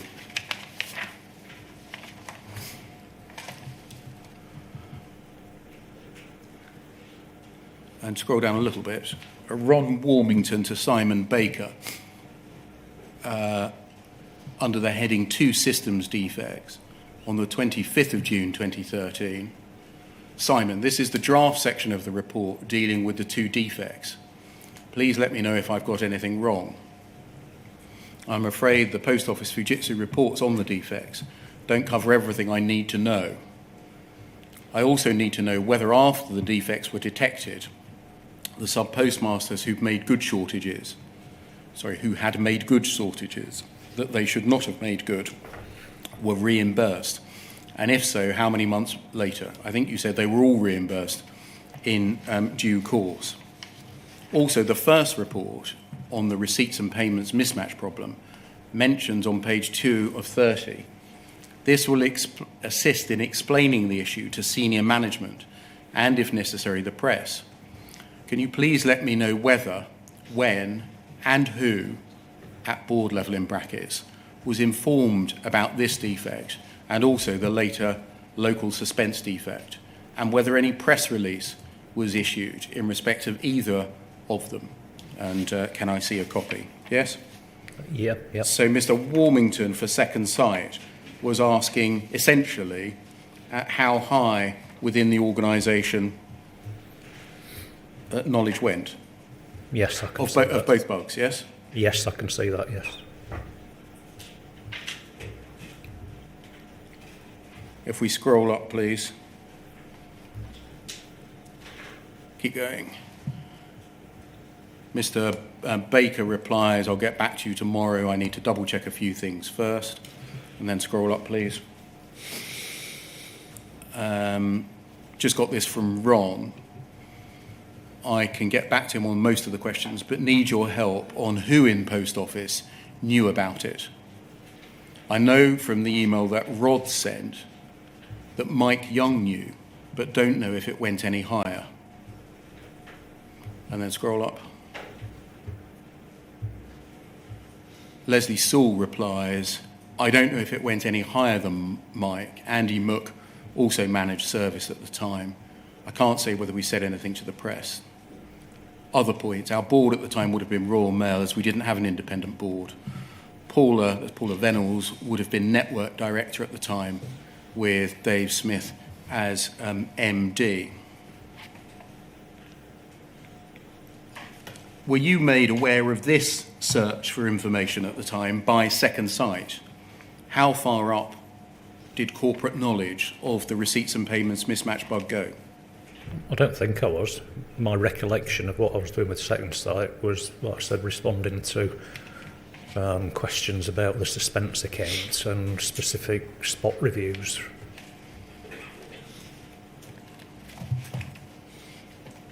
See, this is the 25th of June 2013. Yes?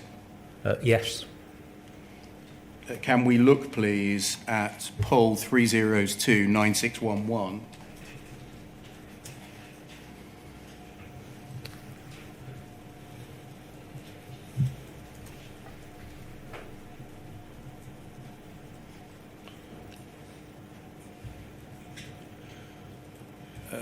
The chain that we looked at earlier, do you remember?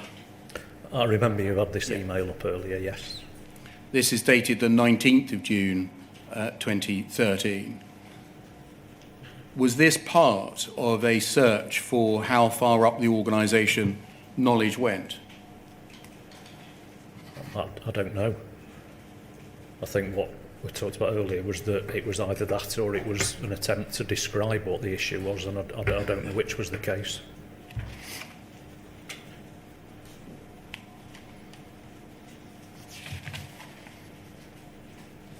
Thank you, that can come down. Can I turn to the local Suspense account bug? Were you involved in work conducted in June 2013 to create a timeline of events concerning the discovery of the bug and the Post Office's response to it? If I've got the bug right, then I think I was. I think there's other correspondence where I was asking Gareth Jenkins if he could construct a sort of a columnar analysis of what would things look like at each stage of it. So if that's the one that you're asking about, then yes. Can we look, please, at poll 30029641?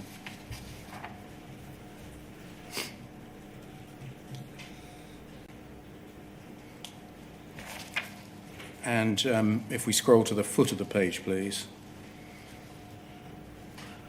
3rd of July 2013, an email from Roderick Williams to you and Leslie Sewell, copied to others. Timeline of local Suspense problem. Here's my summary of a call with Andy Wynne, and he was to amend or correct as necessary. The issue, and we're talking about the local Suspense bug here, first issued at the Post Office Finance Centre on the 6th of February 2012 at the close of a branch trading period. Yes? Yes. And then, second bullet point from the bottom, not perceived to be a significant issue given the small number of branches affected. And last bullet point, a subpostmaster contacted MBSC to report the same discrepancy in branch trading as the previous year. Yes? Yes, I can see. So the timeline suggests that the first that the Post Office knew of the bug was the 6th of February 2012. Yes? Yes, it looks like that, yes. And we can see from this email that the Post Office knew that 13 other branches were affected but didn't regard the issue as significant given that number of branches being involved. Yes? Yep. and that then in 2012 they didn't pass the problem to Fujitsu, but only did so when a year later the same problem came up again, yes? Well, I don't know whether there was any reference to Fujitsu earlier or not. So I should have gone over the page. It's not included in this timeline, clearly. Just go over the page, please. I should have read you the NBSC passed this on to Fujitsu. Right. Yes? Yep.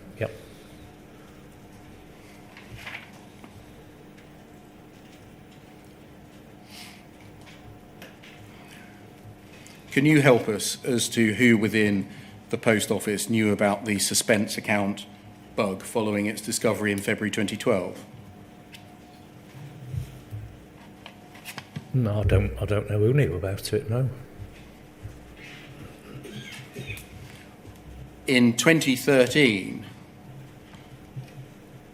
when, amongst other things, you were copied in on this email, did you make it clear to your line management or to anyone else that the Post Office had first discovered the Suspense account bug in February 2012, actually a year before Fujitsu knew anything about it?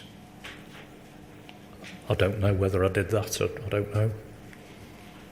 To the extent that the Post Office suggested on and after publication of the Second Sight report that it knew about the local Suspense account bug because of Second Sight's investigation, that would be wrong, wouldn't it?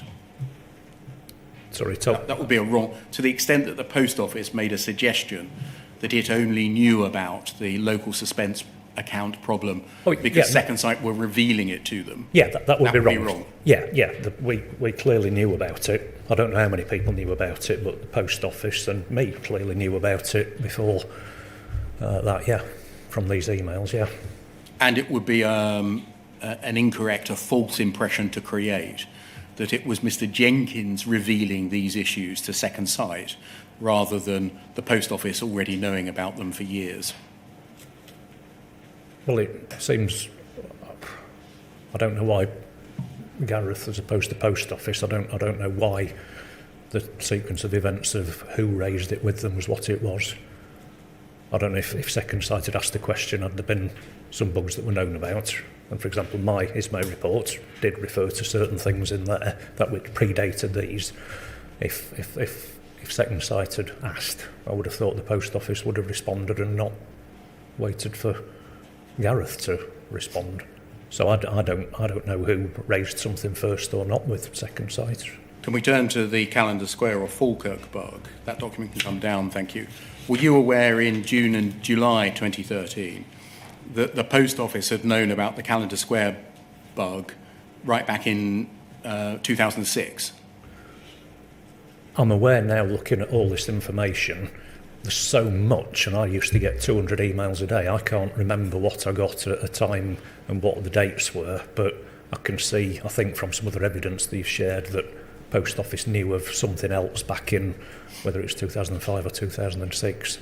And is that what the Calendar Square bug was? Yes. Right. Yeah, I mean, we can look at it at FUJ 308 3721.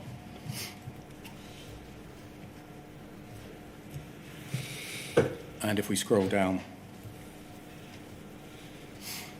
thank you, Anne Chambers to Mike Stewart, about Calendar Square in 2006. Yes? Yes. Can I you don't know which company they worked for, though. Are they both Post Office or Fujitsu people? Or? Can you help us, please, as to your knowledge of how high within the organisation knowledge of the Calendar Square or Falkirk bug went in 2006? Oh, sorry, I've got no idea. When did you first become aware of it? I don't know when I first became aware of it. And if you hadn't shared all this information with me, I don't think that the name would even have been in my head. So I could only go from whatever dates, documentation's in here. I'm sorry, but I got so many things that I was involved in. I can't remember, sadly, even given the gravity of some of these issues, I can't remember them. Thank you, that can come down.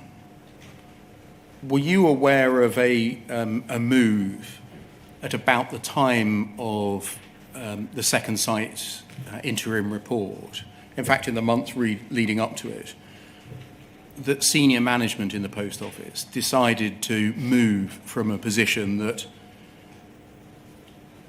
there were no bugs in Horizon to a position saying, yes, there may have been some known bugs, but none of them in fact disadvantaged sub-postmasters. I can't remember that, but I can clearly see it in some of the correspondence that you've shared with me or that I've seen on social media in the last few days. Were you party to discussions that we need to pivot our position corporately from the no bugs position to, yes, there are bugs, but it's just like every computer system. It had bugs in it and has bugs in it, but none of them disadvantage sub-postmasters in any way? I don't know if I was party to that, but I would, sat here now, I would say, yeah, all systems have got problems in them. I'm talking about the pivot, the change in approach. Right, okay. Were you party to discussions and decisions that this is what the Post Office needed to do in the run-up to second site? I don't know, I can't remember that I was, but I don't know. Can we look, please, at poll 0010 5632?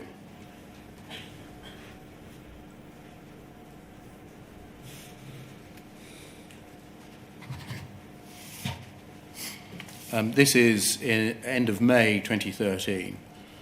It doesn't include you on the distribution list. It's from Olwen Lyons to Paula Venables, copied to others. James' brief, I think this is in readiness for a meeting with James Arbuthnot MP. Paula, the only thing that's not in the brief for James is our move away from, quote, there are no bugs in Horizon, to, quote, there are known bugs in every computer system this size, but they're found and put right, and no sub-postmaster is disadvantaged by them. It would be good to be able to go on and say, all has been wrongfully suspended or prosecuted. Again, were you a part of a team or a group of people that discussed moving from position A to position B? I can't recall being part of one, no. I was involved in all sorts of meetings on all sorts of different topics with all sorts of people, but so I'm sorry if I'm right, I can't remember being in one.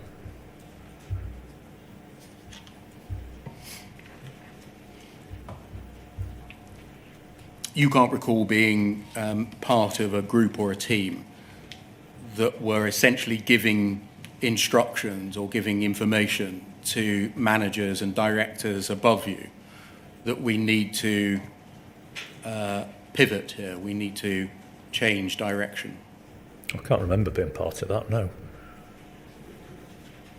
Okay, that can come down, thank you. Were you aware, after the publication of the second site report on the 8th of July 2013, of legal advice being given by an employed barrister called Simon Clark?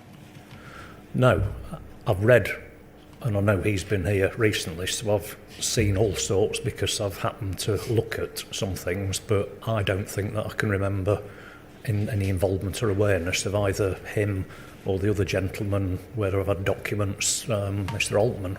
I don't think either of them were things that I don't think I'd got any involvement or awareness of. I'm not, in the interest of time, going to take you to Mr. Clark's advice of the 15th of July 2013. It sounds that you're now familiar with it.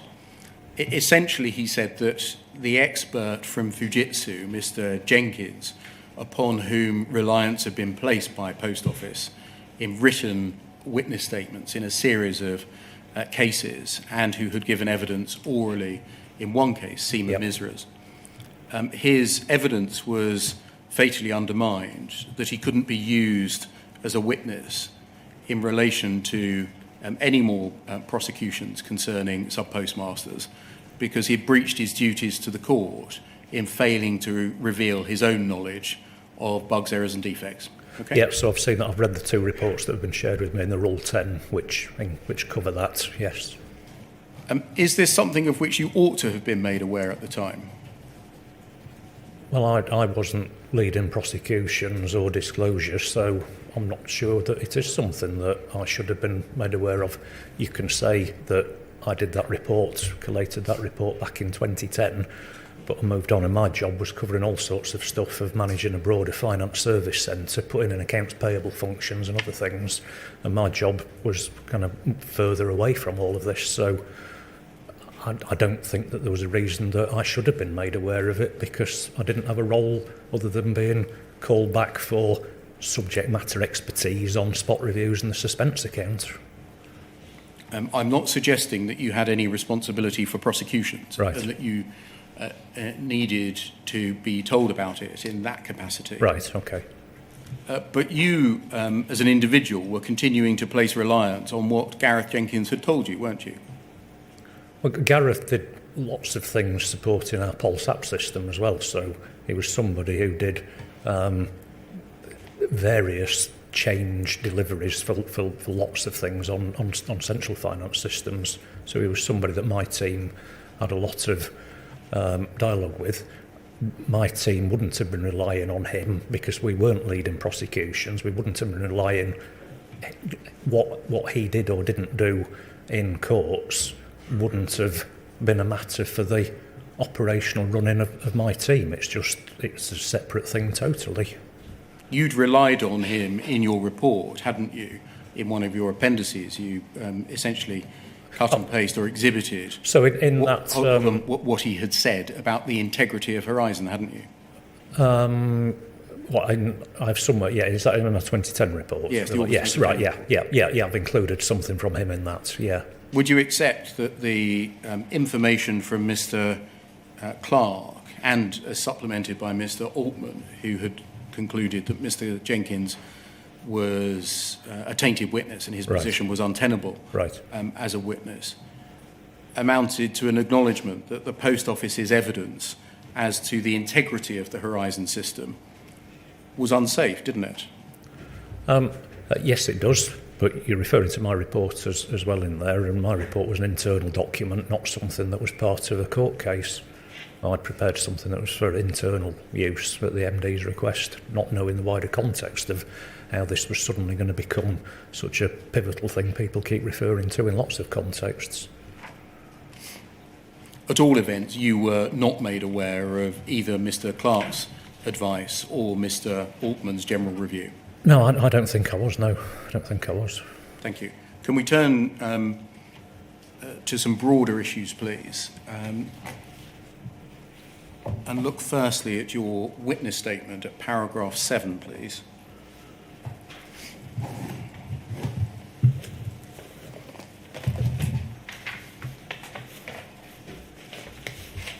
I take it you mean the second one? Yes, second witness statement, please. Thank you. Paragraph 7, which is page 3.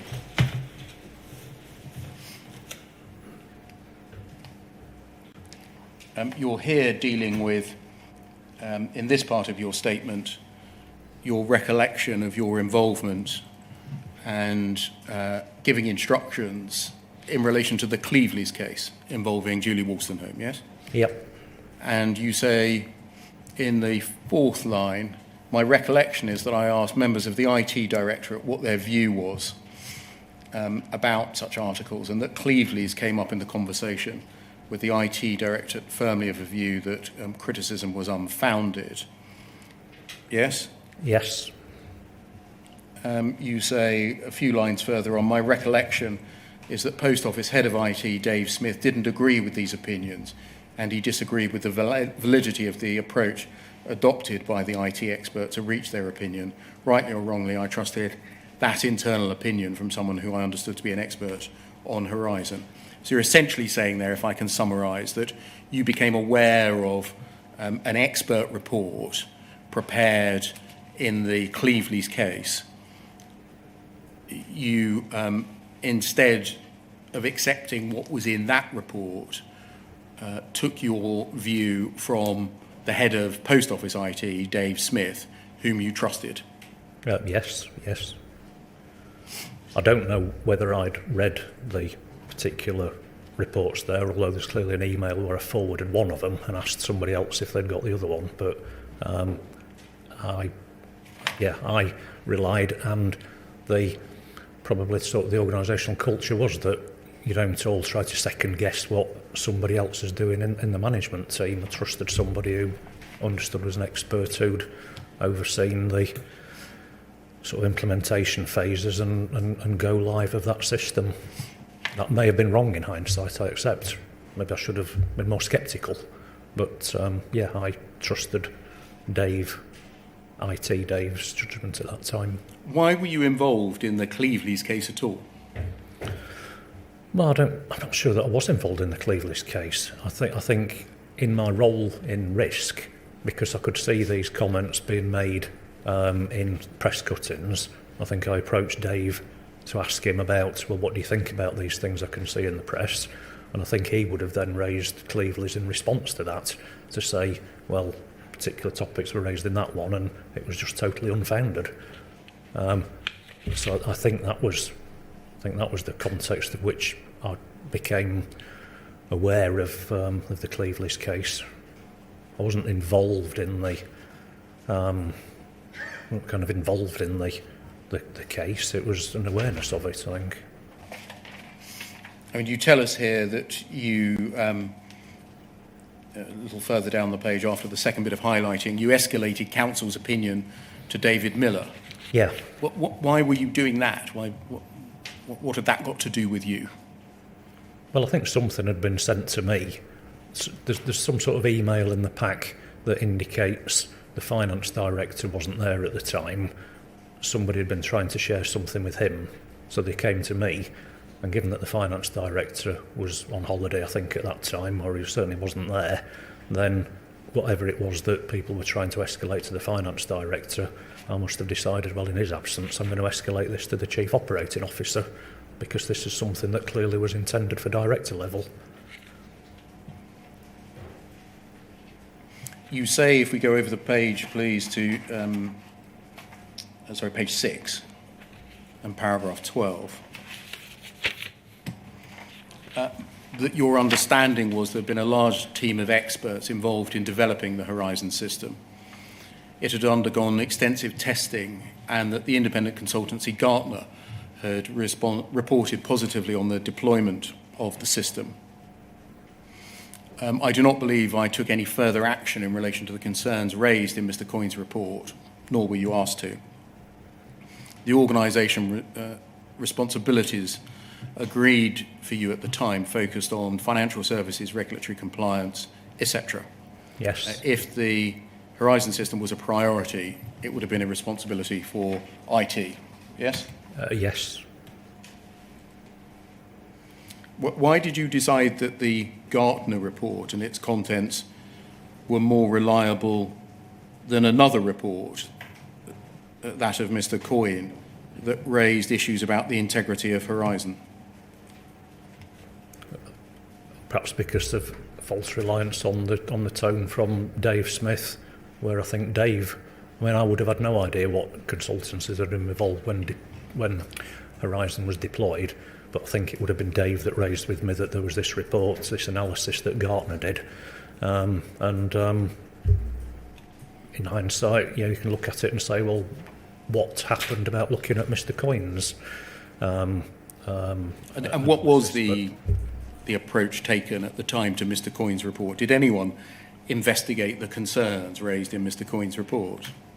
Well, I presume from the way that Dave Smith replied to me at the time that he didn't, he thought that the approach to it and the conclusions were inappropriate. I presume that he'd looked into what Mr. Coyne had said. Can we move forwards in time, please? And look, please, at poll 00326799.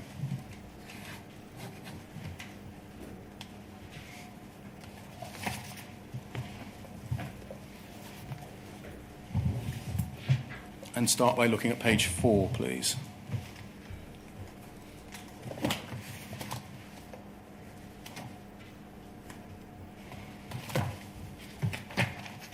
This chain of emails Sorry, if we can scroll down, please. Sent by Andy Hayward, and then if we scroll up, please. Thank you, stop there. In February 2010, from Andy Hayward to Mandy Talbot, and amongst others, you. Can you see that? Yes, I can. With the subject heading of challenges to Horizon. Yes? Yes. Yes. It says, following our conference call today, so it seems like at the end of February 2010 you had a conference call about challenges to Horizon. Below is a brief summary of the agreed key activities to progress next steps. Yes, can you see that? Yes, I can. And then if we scroll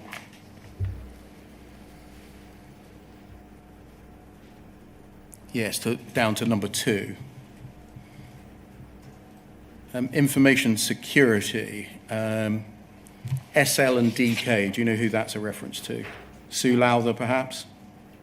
I would imagine it's Sue Lowther and Dave King. Dave King, okay. I think. To conduct initial investigations and provide terms of reference outlining remit and requirements to carry out a full investigation, resource timescales and any associated ancillary costs, and the agreement by all that Dave King and our banking consultant, we have far more expertise and knowledge than anyone else is likely to produce for this initial piece of work.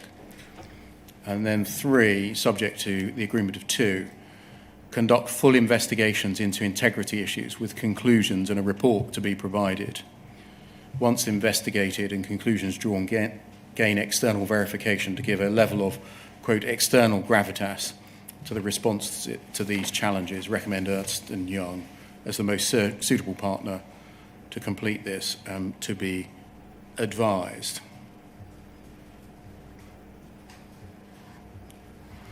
And then if we scroll up, please. Can we make sure that Rob Wilson is kept appraised? Yeah. And then scroll up a little further, please. Just to the first line of Mr. Wilson's reply. If it's thought there's a difficulty with Horizon, then clearly the action in the memo is not only needed, but it is imperative. Can you help us? There's a reference there to a conference call having taken place on that day, the 26th of February 2010.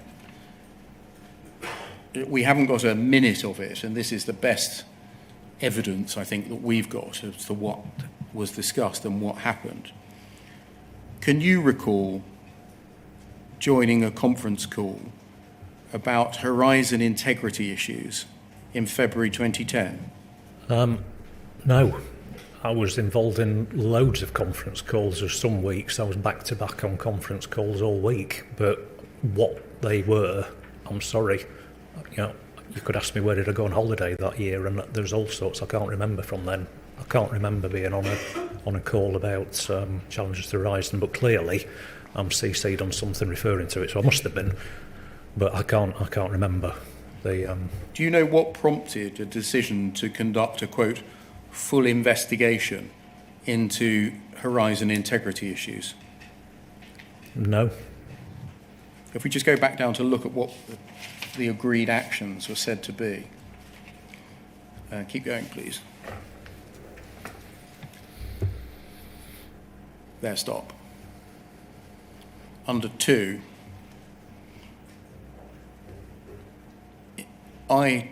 information security to conduct initial investigations and provide terms of reference outlining the remit and requirements to carry out a full investigation.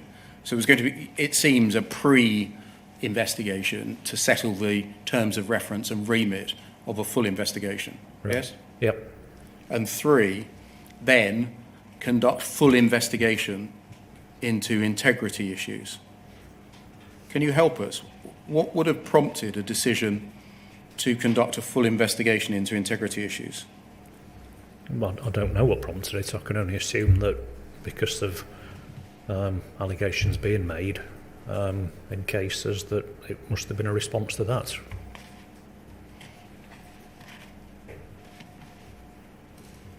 Was such a full investigation carried out? Well, I don't know. Well, you would know if one was, wouldn't you? Well, possibly. As I say, there were so many things that were going on, so many reviews of different things, but I can't remember one. And I think the tone of what you get further down from Rob Wilson seems to lead on to kind of challenging the review. Yeah, he says plainly it's got to be done, but, and then he lists, I think, 5 buts. Right. Yes. So yes, I don't know if I don't know if an investigation. You know very well that no investigation was carried out, and instead what happened was you were asked to report and provide a one-sided view, weren't you? Oh no, so I was asked to put the reasons for assurance in a context where a new managing director had heard allegations, and my recollection is being asked to put together, well, what's those other reasons that why do management feel confident about the system? So, and that was a gathering of and it wasn't an audit, it wasn't a testing of stuff, it was gathering assertions of what elements of the training infrastructure, the call centre environment, other things that are well documented in that report of reasons that these are things reasons why one might have confidence in the system. That was what I was asked to put together and what I did. So you're probably right, there probably was no review on the back of this one, and maybe it, further down the line when Dave came in and asked, I can hear all this in the news, what's the other side of the story? You, according to this email chain, had been part of a conference call, the outcome of which was to set up a train of events that would have led to a full investigation of Horizon's integrity with external verification. Agreed? Yeah. And I'm asking you to help us. What Right. happened to that agreement? I don't know. Sounds like nothing happened. Can you help us as to why? Was it Mr. Wilson's intervention? I presume so. I don't know. Did you understand Mr. Wilson's intervention? Well, looking at it now, We scroll up to it. Yes, let's Just to remind let's you. see what was his intervention. Let's see it again. Scroll up, thank you. So the first line is, if it's thought there's a difficulty, then not only is a full investigation needed, but it's imperative. And then he sets out what I've described as 5 buts. Yeah. The consequence will be that to commence or to continue to proceed with any criminal proceedings will be inappropriate. That's but 1. You can read the rest of that paragraph to yourself. Paragraph 2, what's being suggested is that an internal investigation is conducted that will be disclosable as undermining evidence on the defence in the cases proceeding through the courts. That's but 2. Inevitably, the defence will argue that if we're carrying out an investigation, we do not have confidence in Horizon, and therefore to continue to prosecute will be an abusive process. But 3. Alternatively, we could be asked to stay the proceedings. But 4. The potential impact is much wider for the Post Office in that every office in the country will be seen to be operating a compromised system with untold damage to the business. But 5. And then scroll down, please. To continue prosecuting offenders knowing there's an ongoing investigation could also be detrimental to the reputation of my team. If we were to secure convictions in the knowledge that there was an investigation, we'd be open to criticism and appeal to the Court of Appeal, who will be highly critical of any prosecutor's decision to proceed in the knowledge that there could be an issue with the evidence? Is it those 5 things that stopped an independent investigation in its tracks? I don't know, probably. Well, you've been party to a decision to carry out an investigation that was going to be independently verified. You must have thought, well, hold on, why isn't this happening? It's quite a big piece of work. Horizon integrity would be on the line. Are we going to do it or not? I think that we've got so much.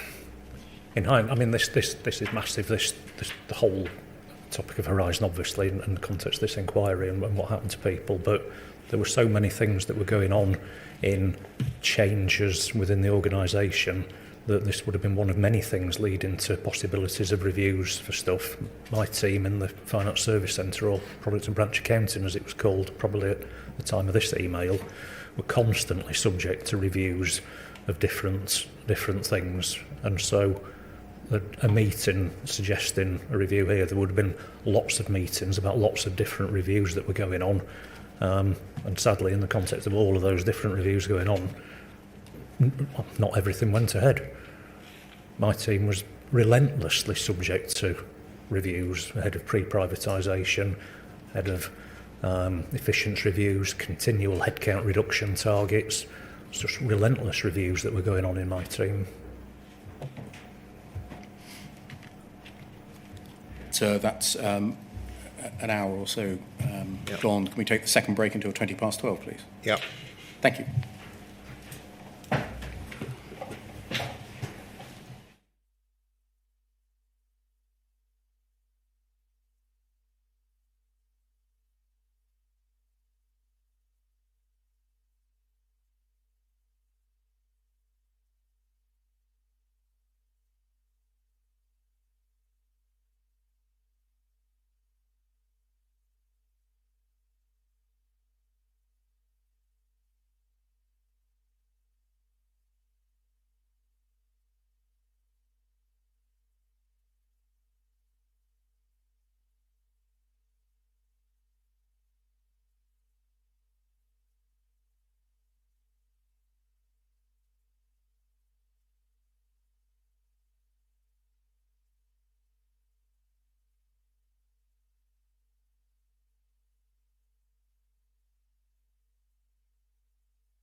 Thank you, sir. Good afternoon.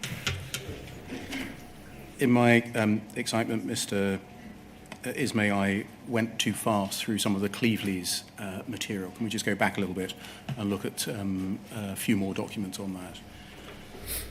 I've asked you so far about how you responded to the Jason Coyne report, Right, and the yes. assurance that you took from Post Office's own IT. Yes. Can we look at some documents at the time, please? Poll 0015 8511.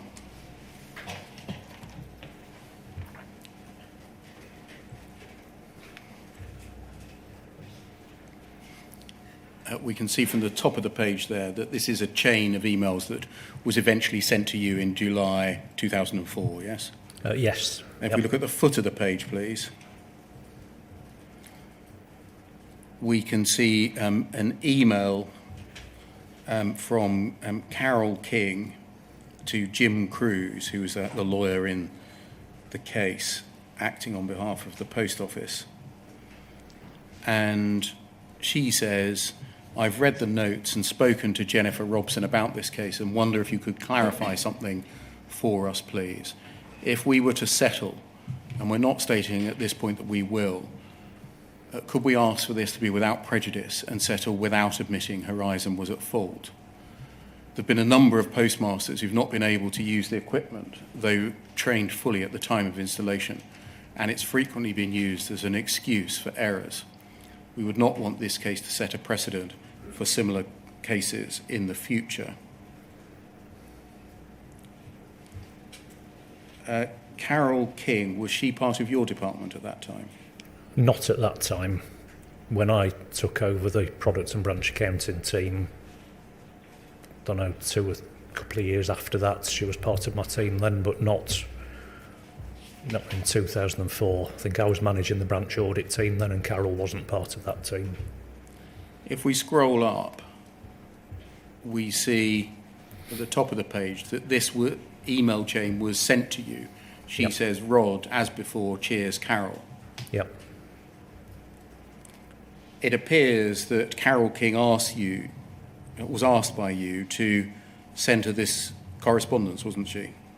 Yep, looks like it, yep. And that, late July 2004, was at the time that a settlement was taking place, wasn't it, of the Cleveley's case? It looks like a settlement was going on. Well, no, the settlement correspondence is March in this email, so that thing to me is 3 months later. So I don't know when the settlement was going on, but that email's 4 months later. If we go back down the page, the part about subpostmasters not having been able to use the equipment despite being fully trained and using that as an excuse for errors and not wanting the Cleveley's case to set a precedent for similar cases in the future, was that a concern of yours? Well, I don't know. I think I expect that me corresponding with Carol would have come about from the same reason as me looking at press cuttings and saying to Dave what's going on with these allegations here. And similarly, I probably said to Carol, because she didn't report to me, we were based in the same building, I probably said, well, I knew what was this case, what was Cleveley's, or what is Cleveley's. But weren't you involved in July 2004 with taking the lead in getting a settlement agreed within the Post Office? I don't know, was I? No. I'm finding out at the moment why these questions were being asked in March 2004 about a concern that settlement of the case might set a precedent. Was that something that you were concerned about? I don't know. I don't know whether I was, but I can see from other correspondence that's related to this in the packs that I've had that there was a concern that there'd been a lack of document retention, and if I'm referring to the right case, such that Post Office couldn't respond to something because there was no documentation going back, and it looks like it led to a request to Fujitsu to retain documentation for longer. So me looking at it, it looks to me like Post Office weren't wanting to set a precedent, but because there was a case where they'd got no documentation to refer to support the case they were making, not that they were confirming that there'd been a problem with the system, they just couldn't get the old documentation back. If we go to the top of the page and just remember the date and 26th of July at 5:09. Yeah. Can we look, please, at poll 0014 2503?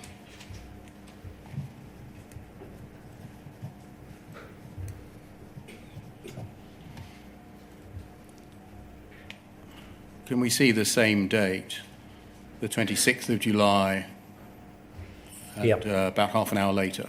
Yes. 5:48 p.m. An email from you, and just help us with who all of the people are on the distribution list. So the full list, so I think Donna Parker was the PA, I think, to Dave Miller. He was a director. So David Miller was Chief Operating Officer, I think he was a director. I think Donna was his PA. Yes. Mandy, in legal, Tony, head of security, and Carol managing a team. We've discussed. Yeah. And the subject is the Cleveley's case. Yeah. And you say, Donna, as discussed, here is the correspondence, read the legal case. The first arrow below contains a note from Group Legal today. This is counsel's opinion. The other arrow sections below contain some more background from Carol King. In summary, we suspended Mrs. Wolstenholme. We claimed for the value of these losses. She counterclaimed. Within her claim was, quote, an expert's opinion, which was unfavourable concerning Horizon and Fujitsu. We've lodged £25,000 in court. She has no legal representation, is pursuing the full amount, goes to court next month. Mandy, Peter Corbett's on holiday. I'm now escalating it to Dave Miller. Tony, please can you advise who's leading? Carol, thanks for your correspondence. I think that's the correspondence we just looked at. Please do not circulate this any further than is necessary than to support Dave and Group Legal with the case. You were taking a coordinating role here, weren't you? Well, I think the email that's off the bottom of the screen refers to the finance director not being there. And what I said earlier was I think I was forwarding this to the chief operating officer in the absence of the finance director. Probably, if this was indeed about a decision about making a settlement, I'd expect that would have been something of the gravitas of going up to an authority that would have been at a director level to approve. Where was the authority to settle level? Well, I don't know, but I would expect that something of this significance, and I've seen in some other correspondence reference to, which I can't remember what the settlement amount was, but I've seen some other correspondence that says that it was over 100,000, and I'm sure that would have been something that would have been requiring a director to sign that off. I don't know what the delegated authority levels were, but I think it would have required. And again, why were you taking a coordinating or central role here in this case? Well, I think this came to me because the finance director wasn't there. You say at the end, do not circulate this any further than is necessary to support Dave and Group Legal. Why was that? Well, I don't know why I've said that in there. I think probably there's a sensitivity to names and not wanting wider audiences to be aware of, take even Mrs. Wolstenholme's position in there. They would have been wanting to have a name of somebody in wide circulation around the organisation in respect to them. Is this effectively you seeking authority for settlement? Well, no, I think I'm escalating it up. I didn't have a budget. I think at that time I was managing the branch audit team, so my budget would have been the payroll costs of the branch audit team and the cost of running its database. I wouldn't have had a budget and be responsible for the settlement being made in a case. So I'd be escalating this to somebody who would be the budget holder for such a case. Mr. Ismay, you appreciate that I'm investigating why Yeah. your footprint Yeah, yeah. or your fingerprints are on a number of Horizon Yes. integrity cases across time. Oh, yes, yep, yep. And I'm asking at the moment, why are you here? Why are you involved here? Well, I think for the reasons that I've articulated there. Okay. Can we move to a different series of cases then and look at poll 0018 4236?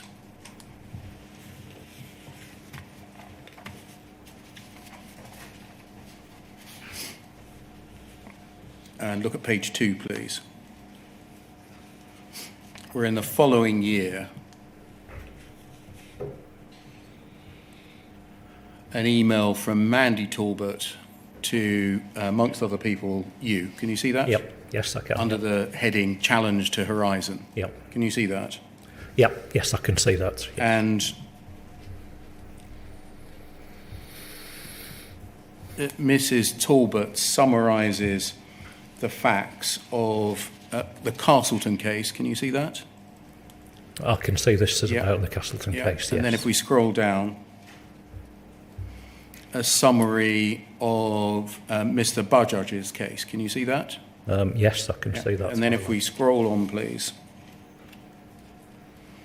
Some issues. In each case, the postmasters are challenging the validity of data produced by Horizon. And the cases became litigious before that evidence could be properly investigated.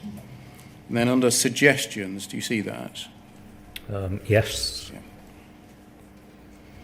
If we scroll down, please, to number 5, identify current members of Post Office or Fujitsu staff who can provide statements in the 2 current cases which A, validate the system, B, explain the Horizon process from end to end, and C, explain why each and every point made by the defendants is irrelevant or can be explained.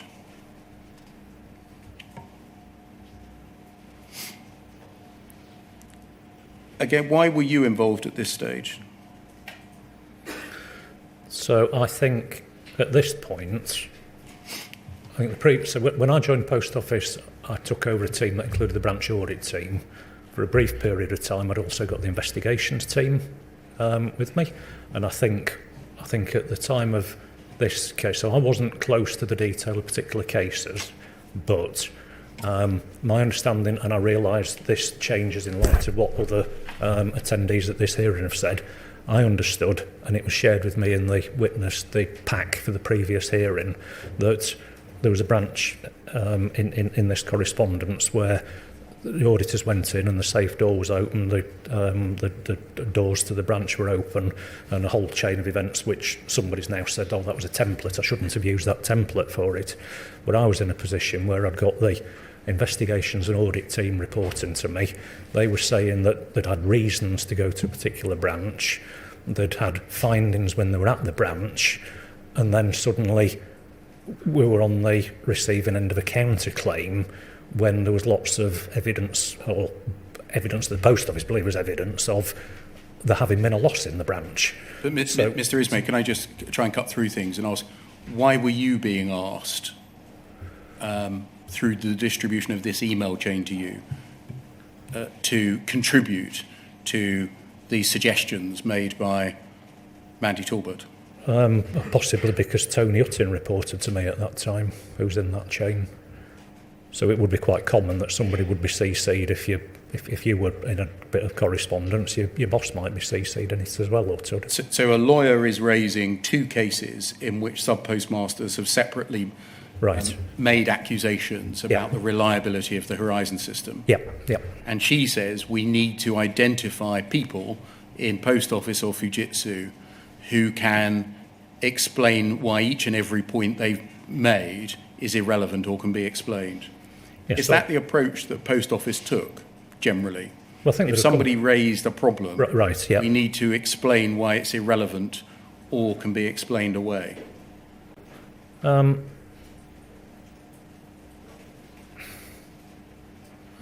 not sure that was the case. But clearly, I could see in hindsight we didn't listen, and I've said in my statement there's a failure of listening.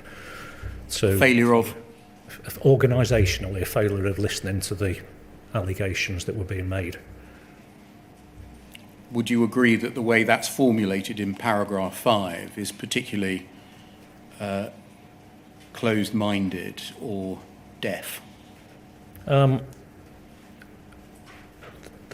does look closed-minded, but but people in the organisation, just like my conversation with Dave Smith, had got lots perhaps misplaced confidence, misplaced faith in Horizon, but lots of things about the whole way it had been designed, rolled out, tested, test environments, lots of stuff that would have been reasons that made the organisation and individuals in it more assured about the system. This formulation in paragraph 5, do you agree, presupposes that the Horizon system had no issues or bugs within it, doesn't it? Well, it's looking for people who can provide statements to validate the system. Oh, well, yes, so in point C, I guess point C does say that, yes. Yeah. How did the Post Office, in fact, satisfy itself that the system had no bugs in it, and why each and every point made by defendants was either irrelevant or could be explained away? I would think either because if an allegation about the system was quite clear, then maybe that could be explained as not an issue for certain reasons. Often, I think the response was, well, Horizon must be wrong. And it wasn't pinpointing, well, what is it that's wrong? So my involvement in awareness of cases was often more about the high value cases. So we'd be talking like 6-digit cases that we're going through.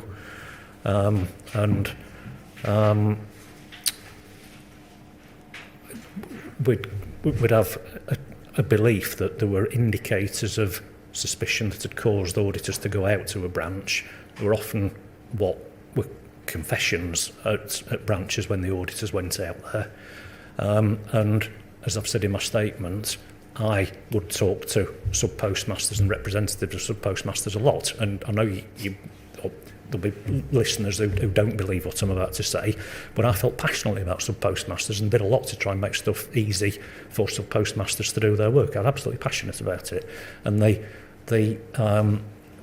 as I've said in my statement, I'd got people from the NFSP and other multiple partners who were confident that they were users of the system, their staff were users of the system, and they weren't experiencing the issues that were being raised or feeling that there were issues to be raised. So this may be wrong, just like I could have had misplaced confidence in what Mr. Smith was saying to me, but when you've got representatives, the trade union representatives of sub-postmasters and individual sub-postmasters saying, I don't have a problem with the system, it works fine for me, that, possibly wrongly, amplified itself to lead to a view that, well, the minority of cases where there's an allegation about the system can't be right. You know, and that's, I can see that's wrong. So, but there was that amplification of lots of people saying the system works for me. Many. Is the truth of the matter revealed by the sentence 2 paragraphs above suggestions, where Ms. Talbot says, if the challenge is not met, the ability of Post Office to rely on Horizon for data will be compromised and the future prosperity of the network compromised? That's an irrelevant consideration, isn't it, in whether or not we investigate fairly and impartially, or whether there is substance in the complaints made. Yeah, sure. Do you agree? A case should be looking at the individual in the case and hearing what's going on in there. That should be separate to the specifics of that case. Commercially, the fact is an organisation would be concerned about that, but that should have been kind of separate to the case. Yeah. Bringing that into account is the tail wagging the dog, isn't it? Well, it does look like that, yeah. Can we see what was done about this and look at poll 0014-2539?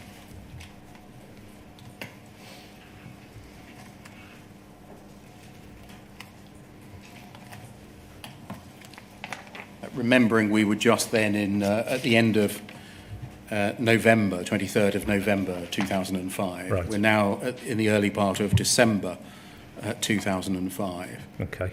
And this is a record of a meeting in Coton House in Rugby. Can you see that? Yes, I can. Yeah. Or it's an agenda for such a meeting. Right. And can you see second down Marie Cockett? Yes. Did she report to you? She didn't at that time. When I took over Products and Branch Accounting, which I think was the following year, she was a report to me then. But I think I took over Products and Branch Accounting in March or April or June 2006, I think. So she wasn't. So I don't think she was reported to me then because I didn't have PMBA then. Graham Ward reported to Tony Utting, didn't he? Yes, I think so, yes, yep. And can you see the purpose of the meeting is set out under background, under the heading Horizon Integrity? Yes. There have been several recent cases where sub-postmasters have cited errors in the Horizon system as explanations for discrepancies in their accounts, either as part of a challenge against the termination of their contract or challenging the right to recover error notices, transaction corrections from their remuneration. Recently, a letter was published in the Sub-Postmaster asking readers to send in details of incidents where they believe Horizon caused errors in their accounts. Lawyers acting on behalf of a sub-postmaster currently in dispute with the Post Office have written stated they're contemplating a joint action on behalf of a number of current and former sub-postmasters. This would challenge the accounting integrity of the Horizon system and Post Office's right to make transaction corrections and recover resulting debts based on Horizon data. In one past case, Cleveley's Post Office settled out of court following an adverse report on Horizon's potential to cause errors from an expert appointed by the court. Fujitsu said that the report was, over the page, not well-founded, but Post Office and Fujitsu were not able to persuade the expert to change it. And then if we go down, please, meeting purpose, to review the above issues and recommend, 1, who manages dealings with sub-postmasters and their lawyers relating to actual potential civil cases, what processes are required to identify as early as possible those cases that have a Horizon aspect, who needs to be involved, how they will be coordinated, are new processes required with Fujitsu to obtain data analysis reports or witness statements for civil cases.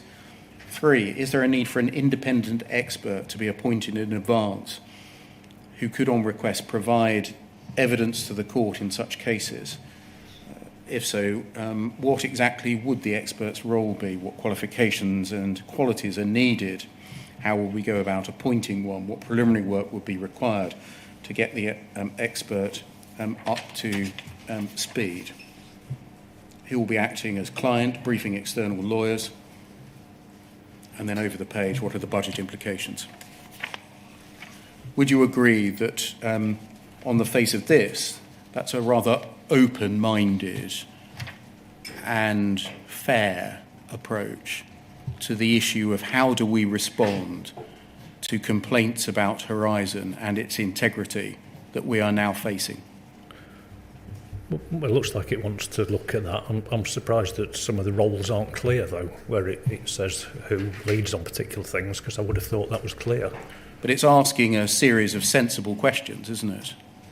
Go back up to it. Yeah, please. Bottom of page 3, please. Thank you. Yes, yep. It's saying what information do we need from Fujitsu? Yes, yeah. What data, what analysis, what reports, what witness statements are required? It's talking about an independent expert. Yes. So it's not the closed-minded approach that we saw previously, is it? No. Were any of the people on page 1 required to report back to you? We just go back to page 1, please, in the top. I don't know if people were required to report back to me. Would you expect any of them to report back on a meeting like this to you? Given your involvement in particular in Cleveley's and the Castleton case? I think my involvement in those was not as a prime lead on those cases. So Cleveley's have said I had seen press cuttings that led me to ask questions to Dave about IT systems, and so what was this case that was raising these things, and what do you think about the IT expert opinion that's come back on that. So yes, I did ask about that case and the other case, but that was 2 cases, and there were lots of cases that were going on, and I was doing lots of other things. So this is significant, the Horizon Integrity, but Horizon Integrity was a matter for the IT team to make sure that the system was robust. So there would be representatives who might have been in teams that I would manage who would go to meetings now and again, as subject matter experts to contribute to something, but it wouldn't necessarily mean that the line manager needed to get a report of every meeting that everybody went to. So in the big context of where we are today, yes, it looks like something that should have been reported to me. At the time, with lots of people going to lots of meetings, it wasn't the case that one would expect everybody to report back to their line manager about where they'd been to. So in the context of where we were back then, I'm not sure whether it would have been something that should have been reported back to me. Can we look at the minutes of the meeting, please? Poll 0011 9895.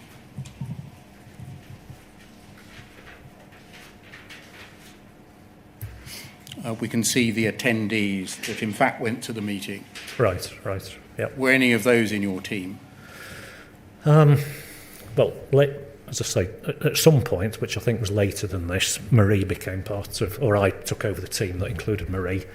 I think possibly Alvin was probably part of my team at that time, I think. Thank you. And can we go to page 4, please?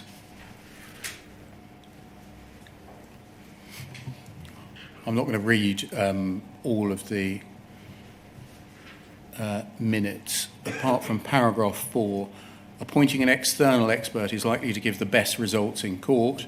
The expert will need to be able to testify both on all overall status of Horizon and related systems, and on the analysis of data relating to individual cases may be needed for the Castleton case after February the 7th.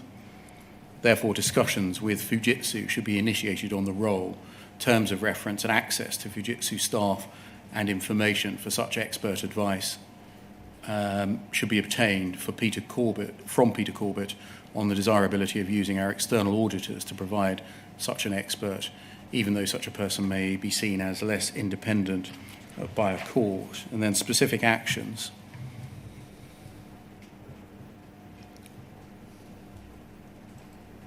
Can you see number 5? KB, I think that's Keith Baines. Yes? To discuss the need for and terms of reference for an external report with Fujitsu. Right, yep. Was the result of this meeting fed back to you? I don't know. I.e. I think there's another bit of correspondence that does suggest it was, but I'm not sure. I've got so many documents in my head. I'm not sure. In any event, in late 2005, were you aware of a decision having been taken that the appointment of an expert who was external to Post Office and Fujitsu, who was independent, was likely to give the best results in court and should therefore be commissioned? I don't know. I can't remember that, but I wouldn't dispute that an independent expert would be an appropriate thing to carry gravitas and independence in a court case. Whether I knew that at the time, I'm sorry, I've got so many documents and so many things in my mind. I'm not sure whether I did or didn't, but it would make sense. Yes, apologies for the number of documents. In the inquiry, we like to give people full disclosure. Yes, yeah. When he gave evidence, Mr. Utting said that Mr. Ismay, you, should have approached Peter Corbett, the finance director, on where to go with this list of actions. So we asked him, Right. who should have made these actions happen? And he said, you. Is that right? Well, I wasn't at the meeting. I didn't manage most of the people, so... Why would he think that it was you who had responsibility on where to go with these actions, who should make them happen? Well, I don't know. I could only imagine that because I reported to the finance director, Peter, who's named earlier, that perhaps he thought I'd be best able to explain these to Peter, but I wasn't in that meeting itself, and I don't know why it didn't just go from whoever led that meeting to Peter. I don't know. His evidence to the inquiry was that it was up to you to make the actions from this December 2005 meeting happen, in particular in relation to the obtaining of an expert report. Well, I genuinely can't remember that. Did you do anything to take any of these actions, and in particular the obtaining of an expert independent report about Horizon forwards? I can't remember doing anything about that, but it looks like... Well, no. I mean, Gareth's not an independent expert, is he? So, no. Did you bury the actions in order to avoid Horizon coming under scrutiny? No. Why wasn't this one taken forwards? I don't know. I can only say, like I've said before, that there were so many things going on. Were you concerned that an external report might actually uncover problems with Horizon? No, I don't think so. That the Horizon edifice might start to crumble? No, I don't think so. And I think if there was doubt about the system, then it would be right to have had somebody independent to look at it. So why wasn't somebody independent asked to look at it? Well, I don't know. But I don't think that I evidently didn't take these things forward, but I'm not sure that I should have been, that I was the person who should be. This was the thing about Horizon system. There were IT representatives who were on that list of attendees. Presumably somebody whose IT had convened the thing in the first place. I don't know why they didn't take that forward. And I don't know why Tony said it was for me who wasn't at this meeting to be the one to take forward actions arising from a meeting that I wasn't at. You did report to Peter Corbett, didn't you? Yes, I did. I reported to Peter Corbett. So he's right that if you were to approach anyone for authority, it would be Peter Corbett, the finance director, wouldn't it? If I was approaching somebody, I would approach Peter, but I don't know why it's thought that I should be the person who was taking this forward. Thank you, that can come down. At the same time that this was going on, the Castleton litigation was rumbling on, wasn't it? That was in 05 or 06. Yes. So, yes, right. Across this period. Right. Now, you've already answered quite a lot of questions about the Castleton case. And in particular, I think on the last occasion, I asked you about an email from Mandy Talbot, poll 00113909.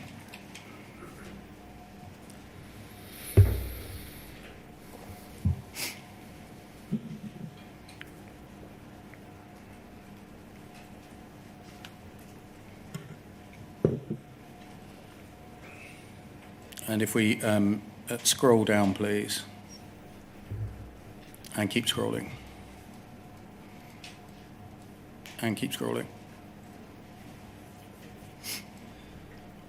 and keep scrolling, and keep going.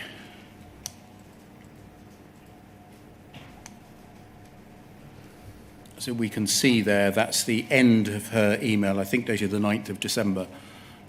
2006. And if we go back to the first page of the email, I'm afraid it's in a hard copy. If we go down, please. Thanks. 9th of Did I say December? I meant November 2006. And can you see you're copied in there? Yes, Yes. I can, yep. And she says she's received some very good news about the case. Yeah. Yes? Yes. I asked you about this last time. If we can just remind ourselves of my questions and your answers. And that the point we're going to come to in a moment is we didn't have your reply last time to this email. We now do. Can we have a look, please, at inquiry INQ 401064?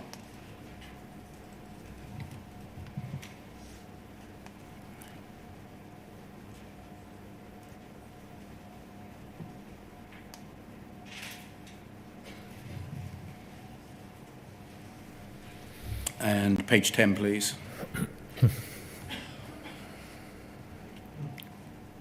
And you'll see that I'm quoting on the left-hand side page 37 on the internal pagination, line 18 from this email.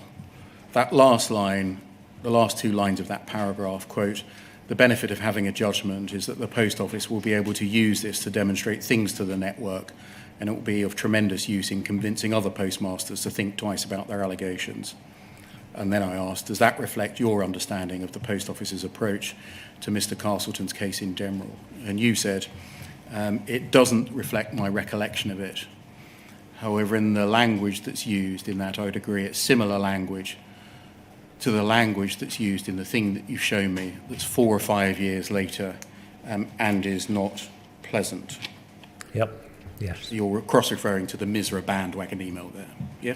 And saying that the language used is not pleasant. Right, okay, right. And I carry on, it's again suggesting that the result from a civil case can be weaponized, isn't it? And you say, yes. And I say, postmasters, take note. Look what happens to you when you deign to take us on. That was the feeling, wasn't it? You replied, I don't recall that being the feeling, but that's a fair interpretation or description of the tone of these two lines you referred to. And then if we scroll on, please.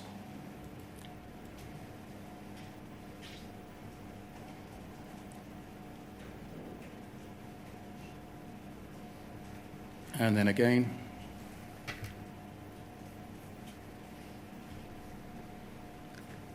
Thank you, and I think that was the end of it. Can we turn, please, to poll 0015-8577?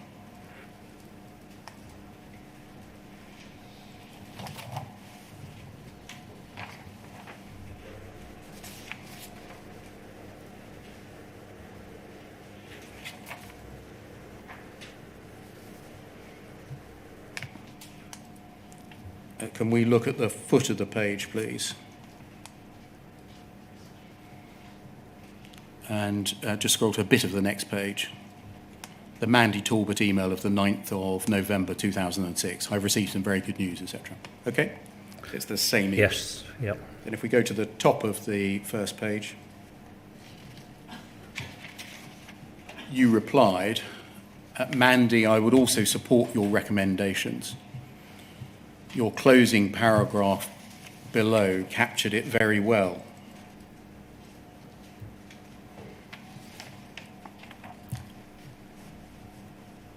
You say this should be a considerable addition to our armoury in responding to the number of other cases that may have been stirred up by Mr. Castleton's letters in the Subpostmaster magazine. One letter tried to get something like class actions. He certainly had other agents writing in reply to him and suggested more cases.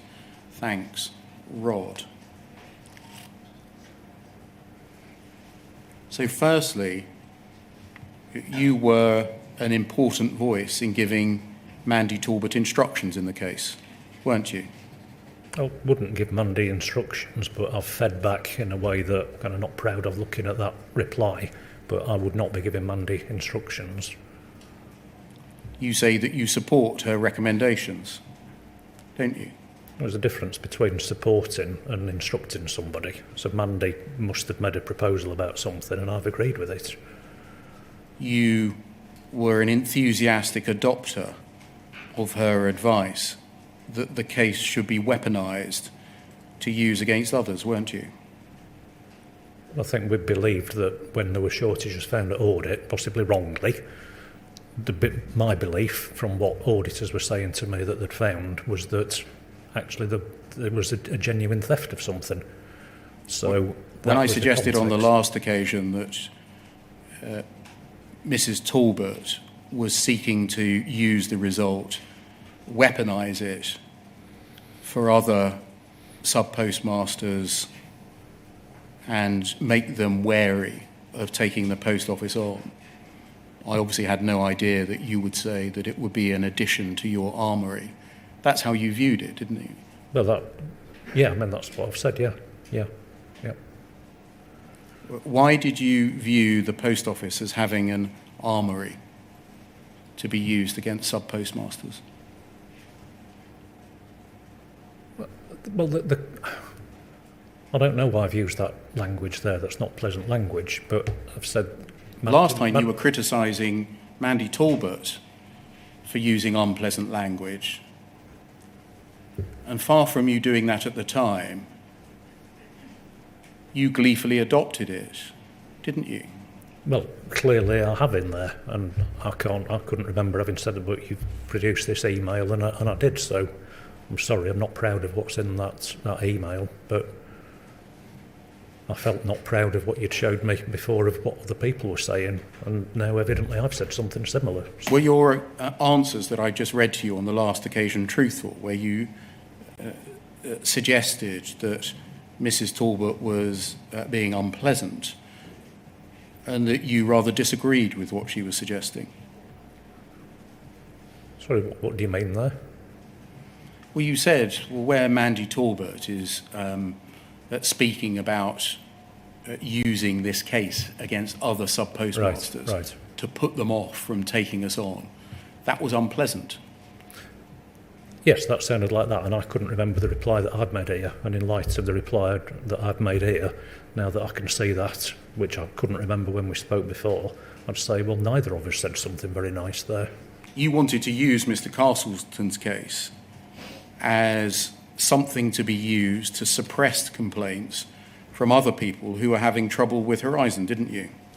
I understood in this case, and I've hesitated to use the complete narrative out of the witness statement that was shared with me before, but I understood in this case that the safe doors were open, the office doors were open, and somebody came back in a state into the office there, and that there'd been all sorts of audit satisfaction that money had been stolen. So it's, in hindsight, that may have been totally wrong, and what's been said by the person who'd written that witness statement suggests that it was a not a reliable witness statement to have been put. But that was the kind of stuff that was influencing my perspective, where we'd got this particular case in this item here. And I mean, you may not agree with me, but that context of auditors went to a branch because there was some suspicion that led them to go there, and when they found all the doors open and the things that were in that statement, that would reinforce, well, probably there was a theft that happened. And so perhaps wrongly in the whole context of it, that was the context of what was in my mind at the time. And because auditors would also say, we've had confessions in one of these visits, but later on, months down the line, somebody retracts a confession, that wrongly perhaps is amplifying itself into my head, to think, well, if allegations are being made, it's a change of response late in the day, and perhaps is an inappropriate response, and I and others doubted the validity of those allegations that were being made. In hindsight, we should have been listening to them. It was probably a wrong context, but I and others in management were operating in a context where auditors went to branches because there was some suspicion, and the statements that they were getting from them reinforced that suspicion. Who was responsible for signing off the expenditure of very high levels of legal costs on civil litigation at this time? I don't know, but I would expect that would have been up to a legal director or board level. there were costs that have been incurred of some £300,000 on the post office's side Right. to seek to recover a debt of £25,000 odd. We've heard previously from Alan Cook that it would have been the network director. He wrongly named Paula Venables as being the relevant network director at that time. Is it right that it would be the network director that would be responsible for signing off the expenditure of legal costs, to your understanding? Well, I don't know who it was. I would have expected it would have been somebody in the legal line who would have been responsible for signing legal expenses. With something that was of big magnitude, they may well have consulted other people, but I would have expected somebody up the legal line to sign off. Did the lawyers always have a client, i.e. a non-lawyer, as somebody that gave them instructions? I don't know. Were you ever that client? No. I wasn't a client. I wasn't giving lawyers instructions, and we debated instruction quite a lot in the last hearing. My understanding is that the lawyers would have been defining what was going on in taking forward these cases based on the evidence that had come out of audits and been submitted to them as to whether it was right to take a case forward or not. Just as a point of information, if we scroll down, please, we can see at this time, November 2006, that Richard Barker was the acting network director. Okay, right. Would he be responsible, to your understanding, for signing off the expenditure of large legal fees? I'm sorry, I don't know. Again, I would have thought that the legal team would have been responsible for signing off large legal fees, but I don't know whether Richard would or not. I don't know. Thank you. So, it's 10 past, I think, Yeah. 1 now. Might we break until 2 p.m, please? And where do we think we're going this afternoon, Mr. Beer? Because I want to be frank with everyone. Yesterday took it out of me, and I have no intention of sitting beyond our normal finishing time on a Friday, which is between 3 and 3:30. So, yes. So I just want everybody to know that. So, I've given that information to some of the representatives who might want to ask questions already, so they can calibrate their questions accordingly. All right. Thank you.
As I walked in, Mr. Beer, there were smiles in the room, which tends to suggest that people might share my view that we have a truncated afternoon. No, they were thinking about an entirely different thing, sir. Can we begin, Mr. Ismay, can we begin, please, where we left off, which is about delegated authority for the management of legal claims and settlement authorities and incurment of legal costs, by looking at poll 0029 4897, please.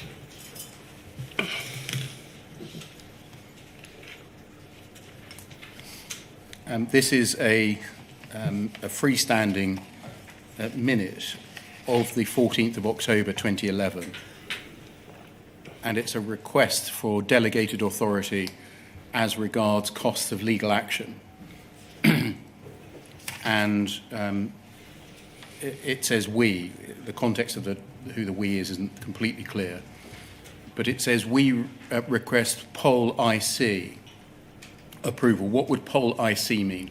That would mean Post Office Limited's investment committee. And so who was on the investment committee? I don't know who was on the investment committee, but I think it probably would have been the finance director. I think there would have been one of the business partners in finance, sort of somebody who would communicate and kind of challenge budget holders. I see. Yeah.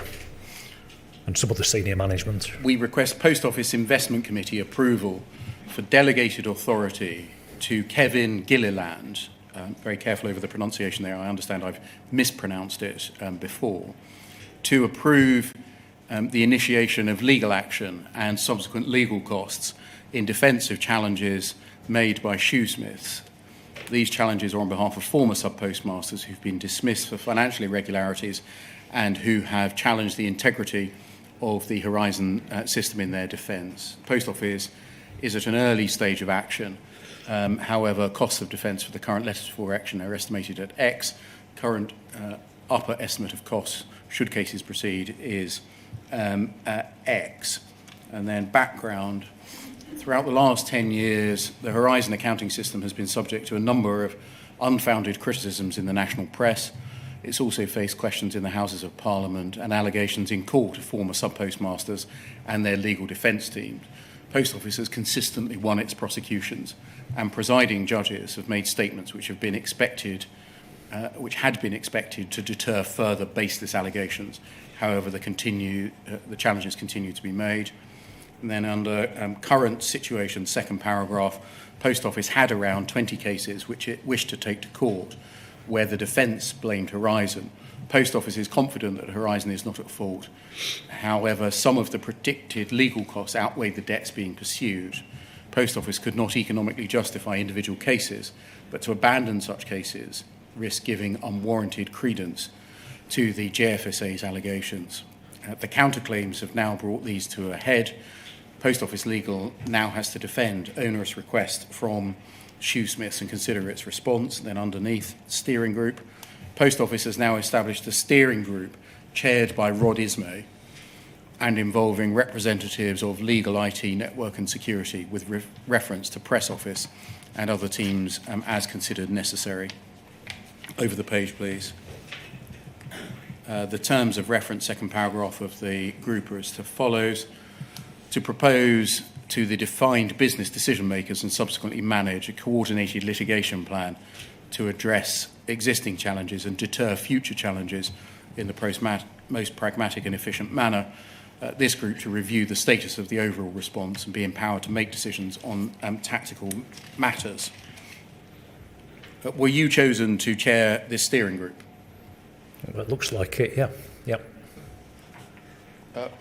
Do you know why you were chosen to chair the steering group to deter future challenges to Horizon?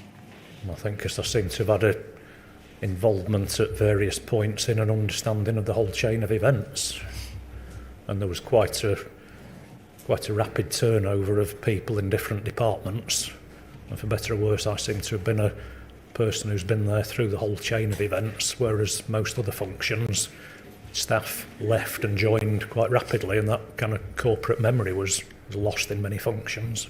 Or was it because you, as we've seen in 2005 and 2006, and again through your report in 2010, were regarded as a pair of hands who would always defend Horizon on behalf of the Post Office?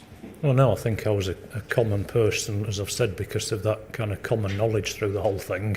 There's some other stuff that you've got as documents that sort of challenges, like where I'm said this person needs putting through his paces. There were quite a few things that I had as feedback that I wasn't a great chair of meetings, that I'd ramble on and drone on about things. So there were quite a few things that there's other documents that one would be quite surprised that I would be called to lead a group like this. Were you equipped to lead a steering committee to run the strategy for litigation? No. Did you run the steering group?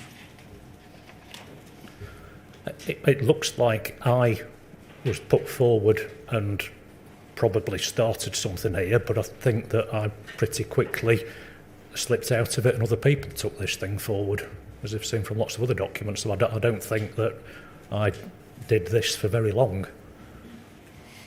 Do you remember what you did when you were the leader or chairman of the steering group for litigation? I can't remember specifically what I was doing in those forums, but I do know that when we had the what's it called, the letter of action that came in from Shoesmiths, I think I was approached for an understanding of what were the cases that were involved in it, because my team, where a case had gone through and there may have been, rightly or wrongly, whatever you call it, a debt that was being chased, often my team would have got the more complete summary of historic cases, whereas legal were focused on cases that were live and future. Sometimes the history of what cases happened a few years ago come to my team because we'd got a record of former subpostmasters, and I think that would have influenced me being invited into some of these things because of that corporate knowledge that was more complete in my team than some other teams. At this time, 2011, were you still maintaining the line set out in your August 2010 Horizon report, that Horizon had integrity, was robust? Yes, I think I was. And its data could be relied on? Yes, I think so. Can we move forward a year, please, to late 2013 and look at poll 0014 6823?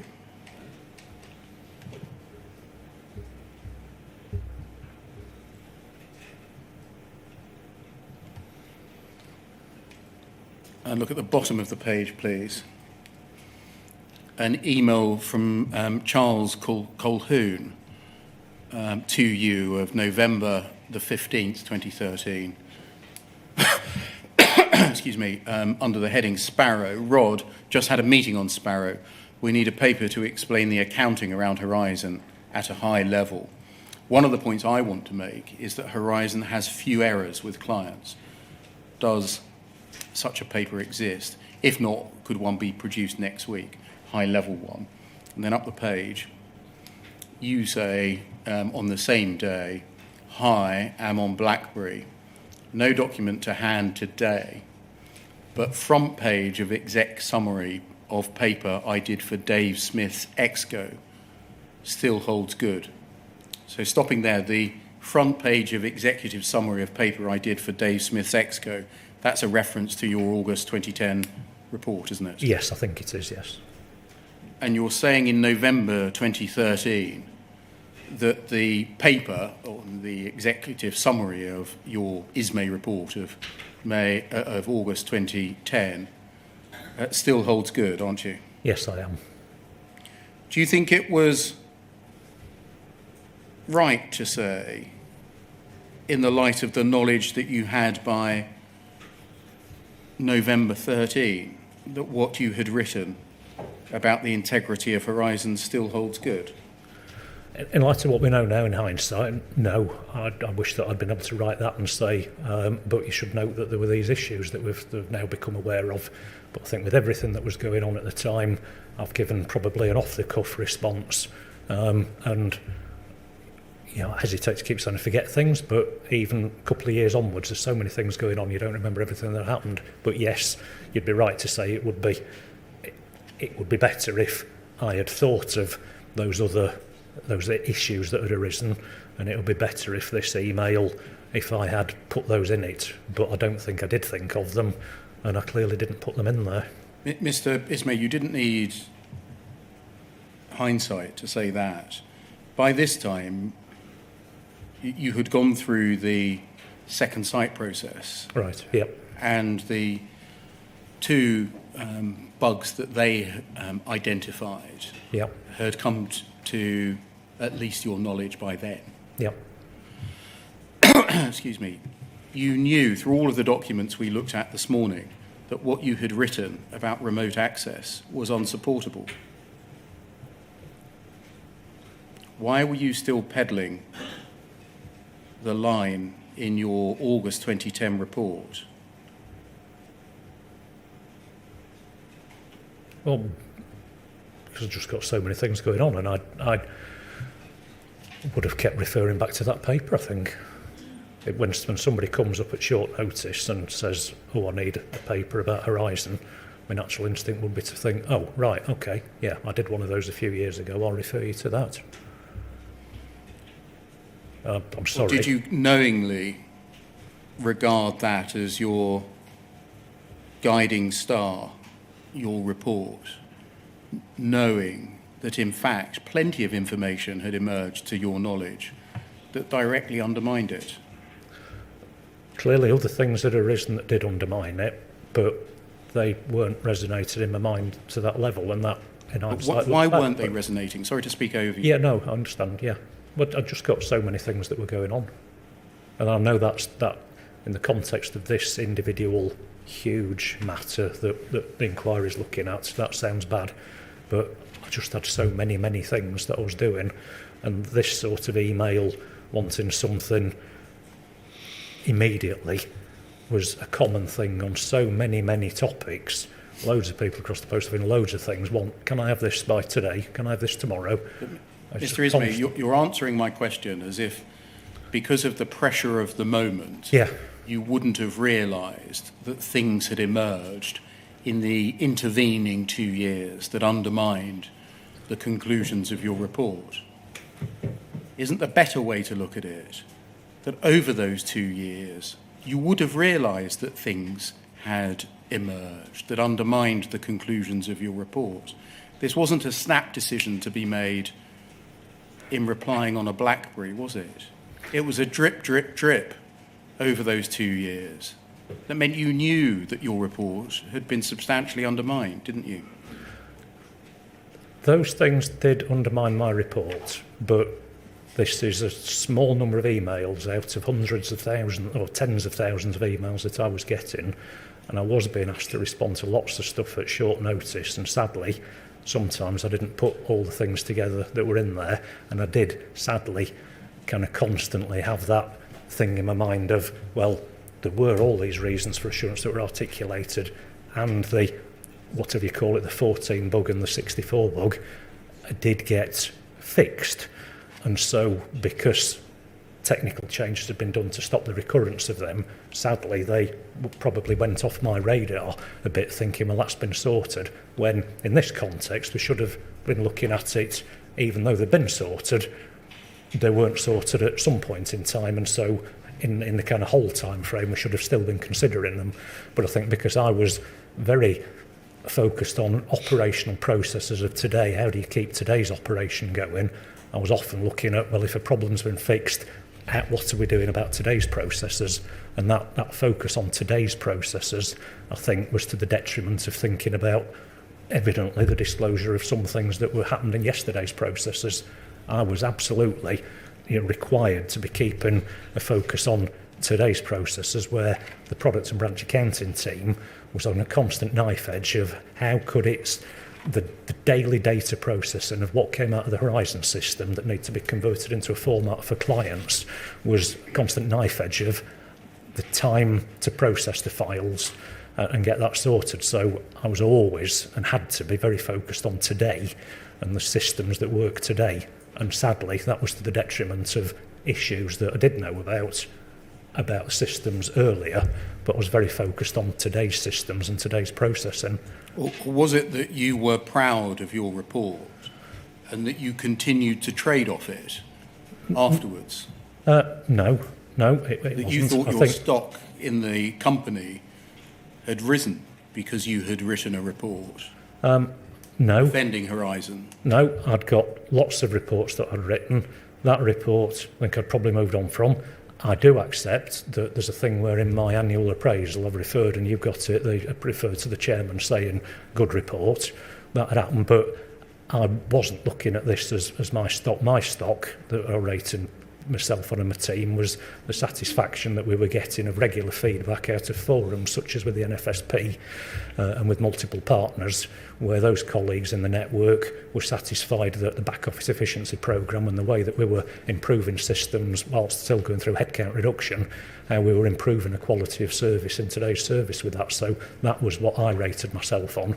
Did you consider it a feather in your post office cap that you were able continually to rebut Horizon claims?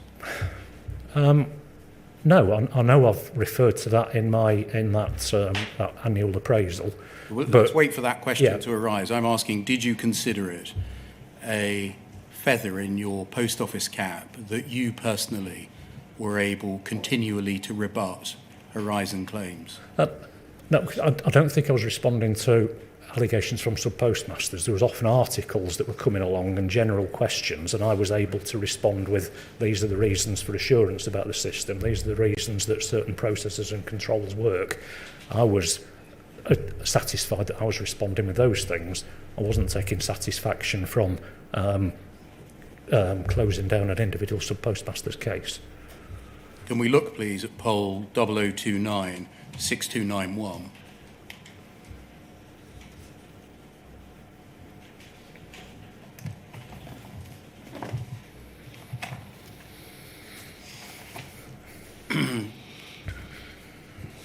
You'll see at the top it's the pre-year end PDR. I think that means performance development review. Is that right? That's correct, yep. For you for 2012, 2013. And this is written by you, yes? That's correct, yep. And just help us to try and date it where it says pre-year end PDR. So I think the appraisal year in the post office was like the financial year to March. So I would probably have written something like this as a pre-year end discussion. I'd have probably had a pre-year end conversation with my boss, and I would have submitted that ahead of that conversation. So this would probably have been done in February or March. So February or March 2013? Yes, I think so, yes. Yeah. And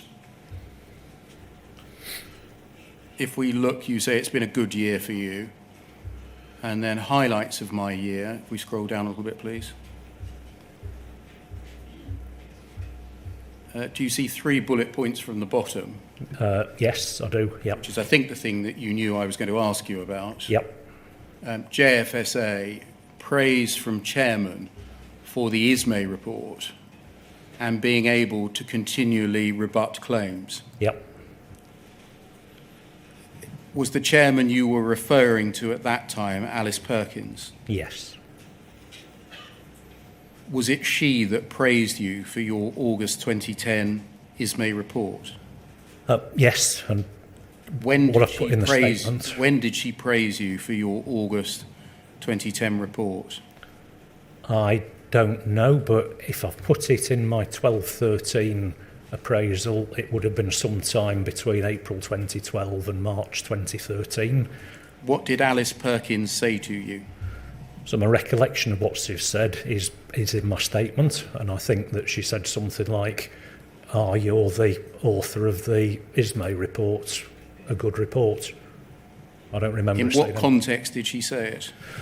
So I think that I was being shown round a building. I think that we'd just moved from Old Street to Moorgate. I think I'd come down and probably the finance director was probably saying, right, let's walk you around the building so that you can familiarise yourself with the new place that we're in. And one of the offices that we went to was where Alice was. And so I think that when we walked into her office, I would have been introduced, this is Rod Ismay, and I think that's what she said in response to that. I don't think there was anything more to it than that. The second part of the sentence is capable of two interpretations. Yep. It could mean A, that a highlight of your year was being able to continually rebut claims, or it could mean B, that the chairman, Alice Perkins, praised you for being able to continue to rebut claims. Oh, right, okay. Which is it? I don't think I'd written it in a sense of that she was praising me for rebutting them. I think I'd written it in a sense of where I was responding to things like press comments and being invited to list out reasons for assurance. Why was it a highlight that you were able to continually rebut claims? Well, because I was being asked, Rod, what are the reasons for assurance about the whole control environment here? So a positive for me that I was continually able to, in plain English, describe what the control environment was. So a matter of personal and professional pride that you can back claims against Horizon off? That I was able to summarise control environments in plain English that other people could understand. Was the answer to my question yes? It was a matter of personal and professional pride to you that you were able to back claims making allegations against Horizon off? No, it was a matter of pride to me in putting this into it, that I was able to describe a control environment to give people assurance about it, which did lead to rebutting allegations that were being made in the press, or the organisation felt that it was rebutting those allegations. You've, in your evidence just now, badged this up about as relating to press claims. Yep. You had been the leading member of the litigation steering group, hadn't you? Yep. Is that not what you're referring to here? I think I'm referring across the whole gamut. So including, I've been able to rebut legal claims consistently, continually. I've been able to continually explain a control environment which would provide assurance for whatever. That's a different thing, Mr. Ismay. But that's what I'm a technical person, yeah, and yet I have been able, in plain English, to translate technical knowledge into plain English. Yep. That's not what you're saying here. You're saying it's a matter of pride to me that I've been able to continually rebut claims, aren't you? One shortens one wording in things, and no doubt there could have been a whole paragraph written under this, but in a few words that I've got for an executive summary, I've only put a few words in, and you'll see that this is one line out of a 3-page document where the majority of my time was going on other things. What was I proud of in the year? I was proud of the things that were higher up that list in a rank order coming down it. The Ismay report was prepared in just under 2 weeks, I think we established last time. You were instructed just before the 21st of July 2010 and published to an internal audience on the 2nd of August 2010. I was given a pretty short turnaround to do it. Did you receive, sorry, this document can come down, did you receive feedback from other very senior people in the company, short of the chairman herself? So I think when I compiled and circulated that report to the addressees on it, I think some of them replied to say thank you. Did you get any pats on the back? Well done, Rod.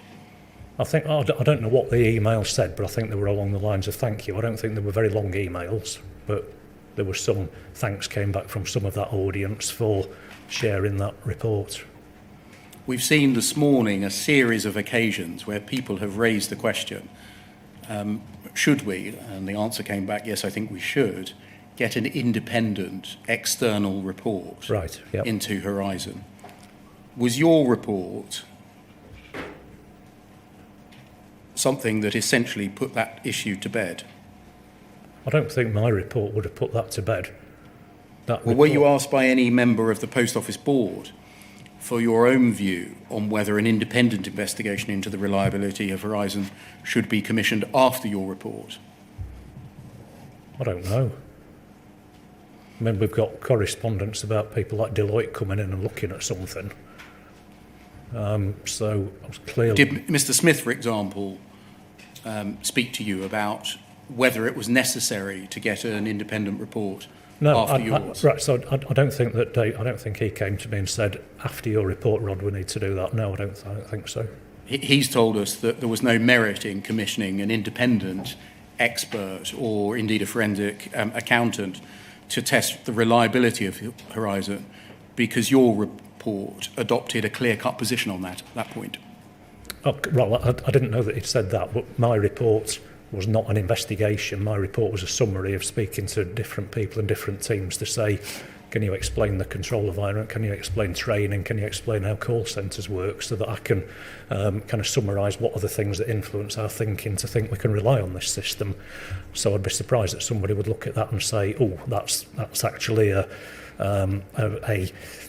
investigation of stuff, because it wasn't an investigation, it was a summary of existing understanding. So you'd be surprised if somebody looked at your document and thought that it was a balanced and fair representation of all of the evidence? I imagine in the world that the Post Office was working in, people probably read things quite quickly and thought, oh, that answers something, without thinking, hold on, this isn't an independent audit that's been done on this. That might not have gone through the thought process, and it should have, because it wasn't an audit, it wasn't a challenging whether things were true or not. It was taking assertions from different teams to put into a summary of these reasons in these categories are things that give us confidence about the system. Are you saying that people in the Post Office generally read things too quickly? I think some things probably were read too quickly. Yeah. Why was that? Why did Post Office not contain some slow and careful readers? I think because the Post Office was challenged with the number of things about its whole financial solvency, the restructuring of its network, the deployment of an IT tower strategy to reinvent the whole model of how technology worked across the whole organisation, pay negotiations, constant strikes. There was all sorts of stuff left, right and centre that was, all of these things were really big. And so sadly, I think part of this whole chain of events was, and you know, this will not be assuring and close things for subpostmasters at all, but there were too many things going on, too many massive things in the organisation, and sadly I think sometimes that would have led to things not being read or scoped in a particular way that in hindsight one might say, well, I wish that had been done. Does it amount to this, that on a number of occasions from 2005 onwards, direct consideration was given to obtaining an expert report that was independent of the Post Office, and on every occasion that was raised, it was rejected? Well, it looks like it. It looks like there's been several points, as you say, where consideration's been given and a third-party report hasn't happened. So, yeah. Instead, your report was commissioned, which I think you've accepted was limited and one-sided. It could be perceived, and I think I said that it could be seen as having been one-sided, but that was in the context of a new MD who was hearing things in the press and said, right, I'm hearing these in the press, how robust is Horizon? What are these other factors that influence management to think in the way that they're thinking? So yes, it looks one-sided, but the very context of it was, I've heard the other side of it, please give me that other side of it. So and it's then, by default. Between it being written, yep, over the following years, a series of events occurred and information was revealed to you which undermined its contents. Yes, yep. You didn't correct it, no, but continued to hawk around its conclusions as if they still held true. Yes, I did, and with all the things going on, yes, I did, yeah. In hindsight, I might wish that I'd put those R&P issues and others together, but in the heat of the moment with things, no, I didn't. But I did still take comfort from the controls that were narrated. They weren't tested, but the fact we'd got all those things around recruitment, around training, around call centres, around escalation processes, all those things did continue to make me think, well, there are lots of routes for support and control to be in place. Last topic, please. When you gave evidence in phase 3 last year, you gave evidence about the Misra bandwagon email. Do you remember? I remember us talking about... So should we look at the transcript? INQ 401064.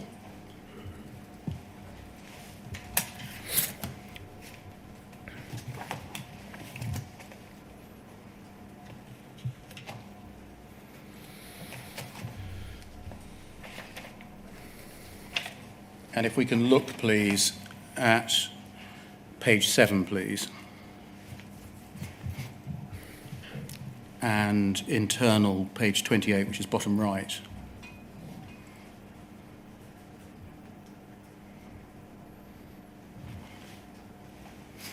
We scroll down. Scroll up. Page 28 on the right, thank you. I was showing you the Misra email exchange from John L. Singh and read the last sentence of it. It's to be hoped that the case will set a marker to dissuade others from jumping on the horizon bashing bandwagon, and put to you that that was a sentiment with which you no doubt very much approved at the time. And you said, I'd been involved in collating that thing about the reasons to be assured about Horizon. I would hope that I wasn't using language like horizon bashing. I was focused on reasons for integrity of the system, and clearly there's a number of things that have come out that are contrary to the concept of integrity of it. For language like horizon bashing isn't, well, it's unpleasant language to use again. Yes? Yep. I think at the time we didn't have your reply to that email, but we do now. Can we look, please, at poll 0016-9170?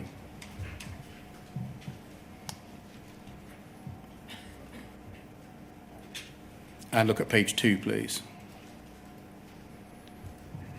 We can see John L. Singh's email at the top of the page there, second paragraph. It's to be hoped that the case will set a marker to dissuade other defendants from jumping on the horizon bashing bandwagon. Yep. Yes? Yes. And then page 1, foot of the page. David Smith. That's the David Smith that commissioned you to write the ISMAE report, isn't it? That's the David Smith, Managing Director. MD David Smith, Yep. yeah. Yep. Forwards that on to you, even though you were a recipient of it originally, but I think adds in Mike Moores, who wasn't a recipient of it, Mike Young, who wasn't a recipient of it, and Paula Venables, who wasn't a recipient of it, and says, Rod, brilliant news, well done, please pass on my thanks to the team. And then up the page, please.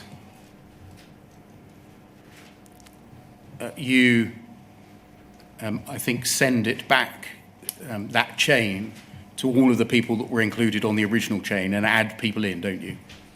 Yeah, it looks like it, yeah. Yep. And say, please note, Dave Smith, the Managing Director, thanks to you all for your work on this important case.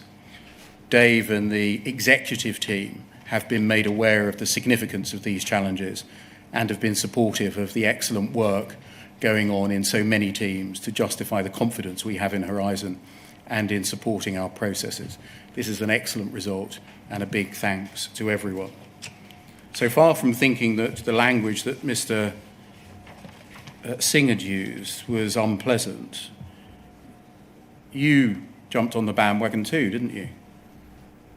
Well, I haven't used the word bandwagon, but I've forwarded, as Dave Smith asked, forwarded the thanks, and I have referred to the significance and confidence in Horizon.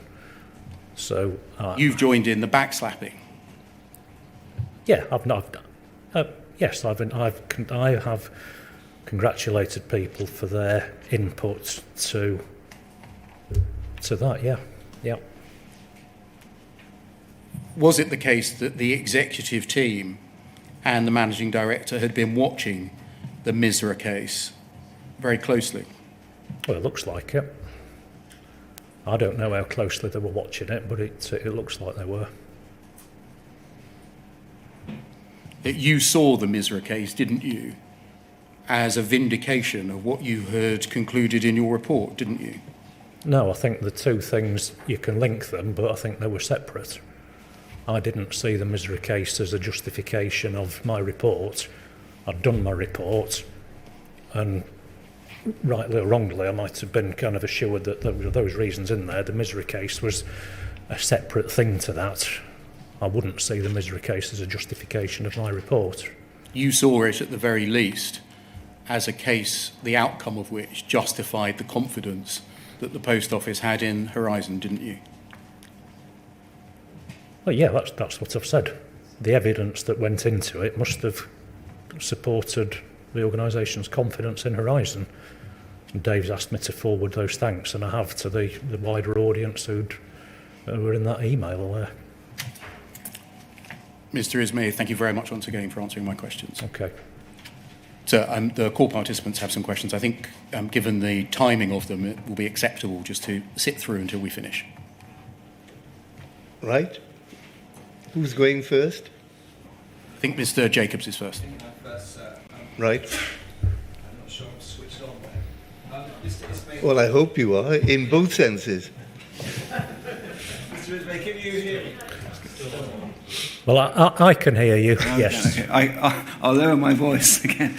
Mr. Ismay, I want to ask you about suspense accounts. Okay, right. And you deal with that at paragraph 74 of your statement. Could we just quickly put that up on screen? It might be WITN 046-30200, page 33 of 61, please. And while we're waiting for that to come up, well, it's here. I'll read it. 74. Second site posed the question as to whether SPMs may have paid for alleged shortfalls that became profits in Pol's or its clients' suspense accounts. I was involved in compiling Pol's responses to that question, and Pol 00025783 included product examples, process explanations, and a rationale for why this was considered not to be the case. So if we could now go to that document, that's POL 000-25783. You might be familiar with this document, Mr. Ismay. I remember lots about suspense. I don't know that particular document, Okay. but yeah, it'll probably remind me when I see it. It'll come up on the screen Yep. in a second. So here we have it. Yep. I'll just go through this summary quickly, just so you will be familiar Yep. with it. So reading through, second site's principal concern is that credit amounts in the suspense account are absorbed by Post Office as profit rather than being returned to branches to balance out losses in those branches. That's what second site were concerned with, Yes. and that's what you were addressing. Yes. Whether the cost of the unresolved discrepancy between the Post Office and the client, whether held in the suspense account or otherwise, falls on a branch is not necessarily dependent on the position between Post Office and its clients, but principally turns on the actions of the branch in the following or in following or not the correct branch accounting process. So the discrepancy is down to whether the sub-postmaster or their assistants made an error, is what you're saying here, isn't it? Yes, I'm saying there would have been some anomaly in recording something. For example, recording a deposit as £20 when it was £10 or something like that. And then, as set out in Post Office's previous paper, as long as the sub-postmaster submits the applicable evidence from their branch records to show there was no error on their part, that they followed the correct branch accounting processes, Post Office will not charge that branch or will withdraw any related charge arising from a discrepancy, even where a client maintains that there is a discrepancy. So here, what you're saying is that the sub-postmaster has to prove they didn't make a mistake in order not to have to pay. Well, I think the sub-postmaster, we would expect to provide something because we wouldn't know what the sub-postmaster did. We would only see the record of what the sub-postmaster had recorded in Horizon. We would only see the record of what paperwork got sent to the check processing unit, for example. But it's proving a negative, isn't it? try and make it, sorry. They've got to show they didn't make a mistake in order to get themselves out of trouble. Right, yeah. And then finally, Post Office's processes are therefore designed so that sub-postmasters are not disadvantaged by the operation of its suspense accounts. And if operated correctly, Post Office will not take into its own profit money that should have been credited to branches. So if the sub-postmaster doesn't make a mistake, Post Office don't take the cash effectively. Yep. Right. So now let's move on, because this is really the point I wanted to ask you about. If we go to page 3 in the document, and there's a section that says credits to the suspense account. And you can see the penultimate paragraph. We could just highlight that begins credits in the suspense account that remain unresolved. So credits in the suspense account that are unresolved for 3 years are moved to the Post Office profit and loss account. Effectively, Post Office absorbs these credits as profit. The operation of a suspense account in this way is standard practice for most businesses. This is what you wrote, isn't it? Yes, it is, yep. Now, the point that our clients want me to put is that it's never a profit, is it? What money that is held in a suspense account cannot be a profit, can it? The money that's in the suspense account, the examples that I worked through, showed that often a client would say that they were owed a certain amount. The Post Office record said a higher amount. And so if the client said, no, you don't owe us that amount of money, then we did take those amounts to profit. But my team, in the product and branch accounting team, I know where people would look at as many records as they could to try to make calls to individual branches to find out was this something that should be corrected in an individual branch. So yes. There would have been a lot of work that went on before. I accept that, but I accept that you say that. But the main point, the question that I'm asking you is that what's in the suspense account is money that might make up for a genuine shortfall, so it would balance to zero, and then it wouldn't show as a positive, or it's money that belongs to the sub-postmaster because that money was never due, because there was an error in the system. Do you see what I'm saying? I do see what you're saying. I think there's another layer within that as well, that if there'd been a shortfall at some point and a sub-postmaster had put money in to make a shortfall good and they shouldn't, and then something went the other way, then absolutely the sub-postmaster should get that money because they put money in. But often, I think these things were not that way round, and actually it's the customer's money or the client's money. So if a thing was keyed in the wrong way, then there's not money that the sub-postmaster should take out of the till, because actually it's the customers that should have been credited to their bank account. I'm talking about sub-postmasters' money here. That's all I'm talking about.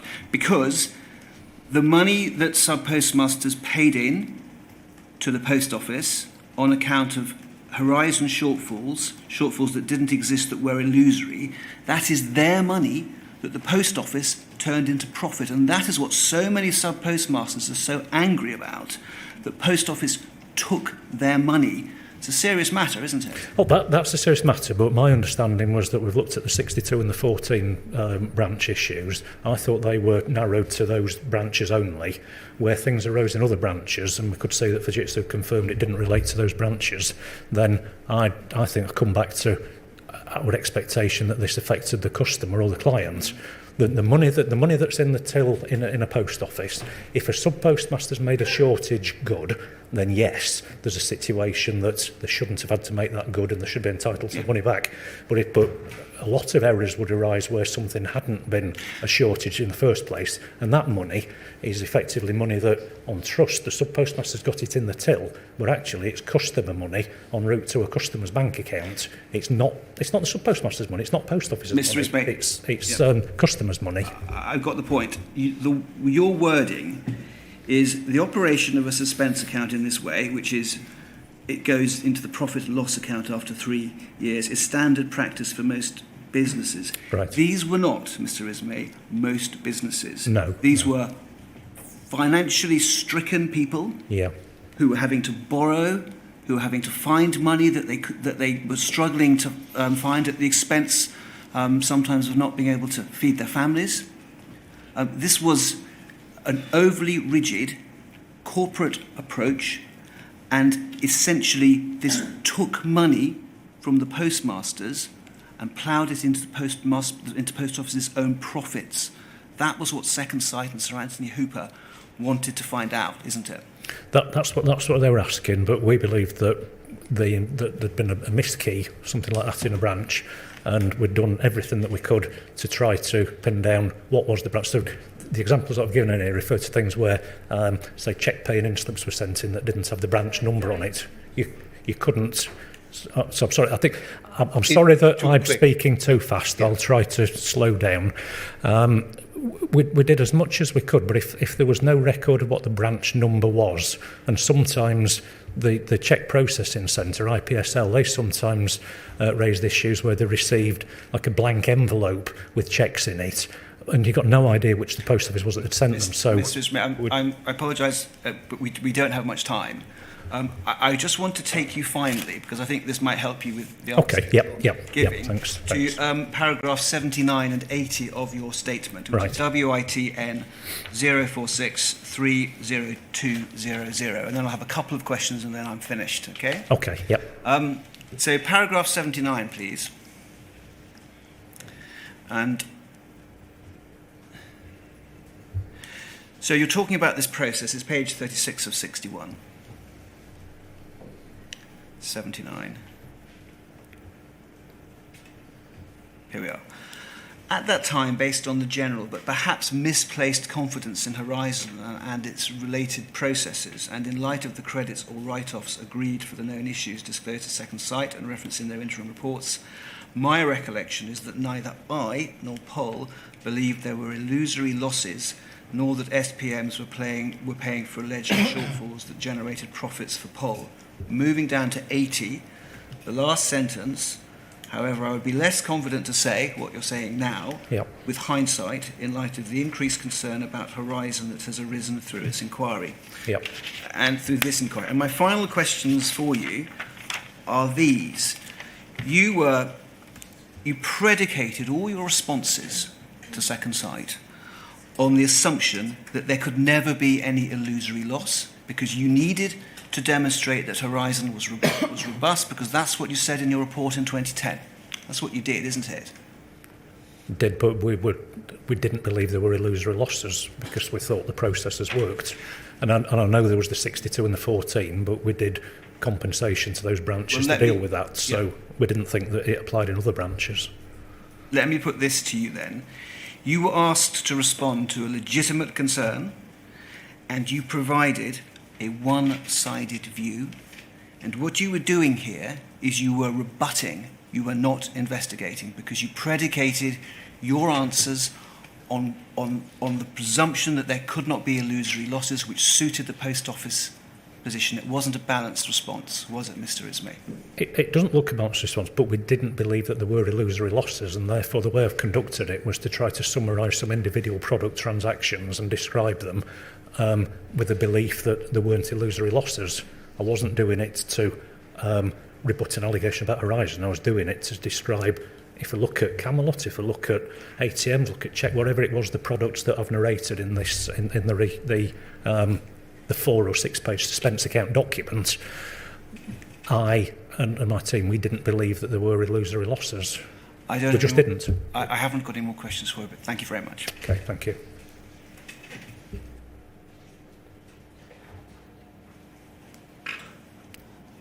Good afternoon, Mr. Ismay. My name's Angela Patrick, and I act with Mr. Maloney KC and Hudgell Solicitors for a number of subpostmasters who were convicted and have had since their convictions quashed. I want to be very quick. I want to ask you about one document. It's Paul 2029491.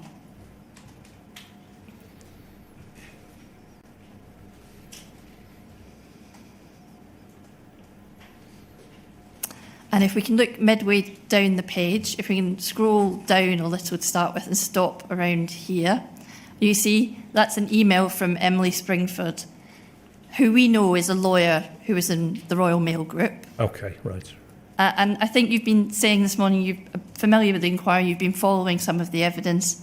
Is this an advice you've seen before? Well, it's in my pack, I think, this. Yeah. Yeah. I'm going to try and take it quickly. I just wanted to check if it was something you were familiar with.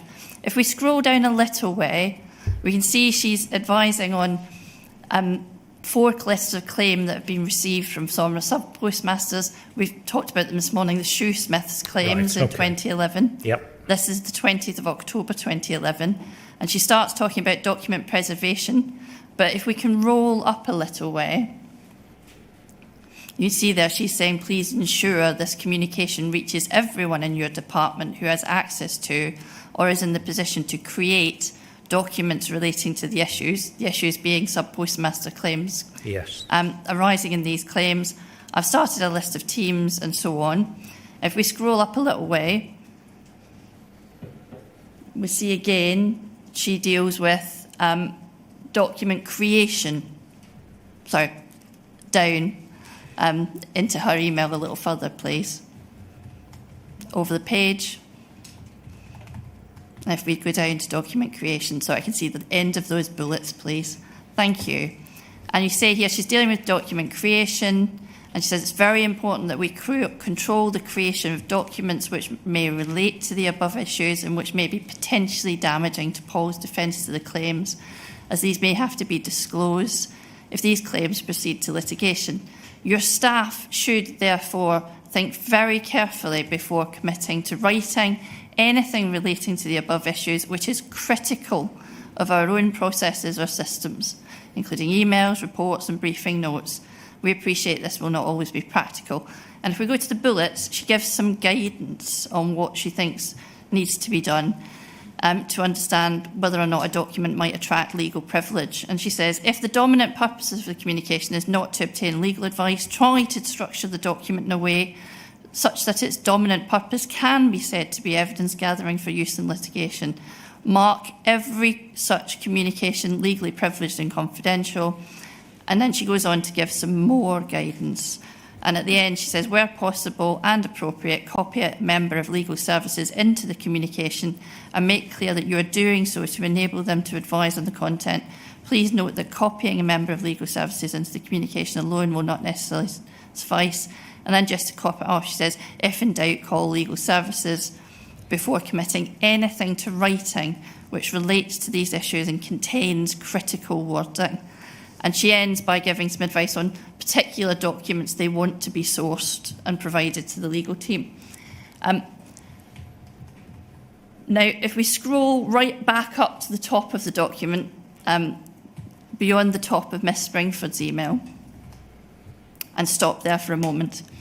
Now, this advice that was coming, Mr. Ismay, from the legal team on privilege in connection with proposed civil proceedings, on the creation of documents which would be critical of post office systems, you'd have treated it with some significance, wouldn't you?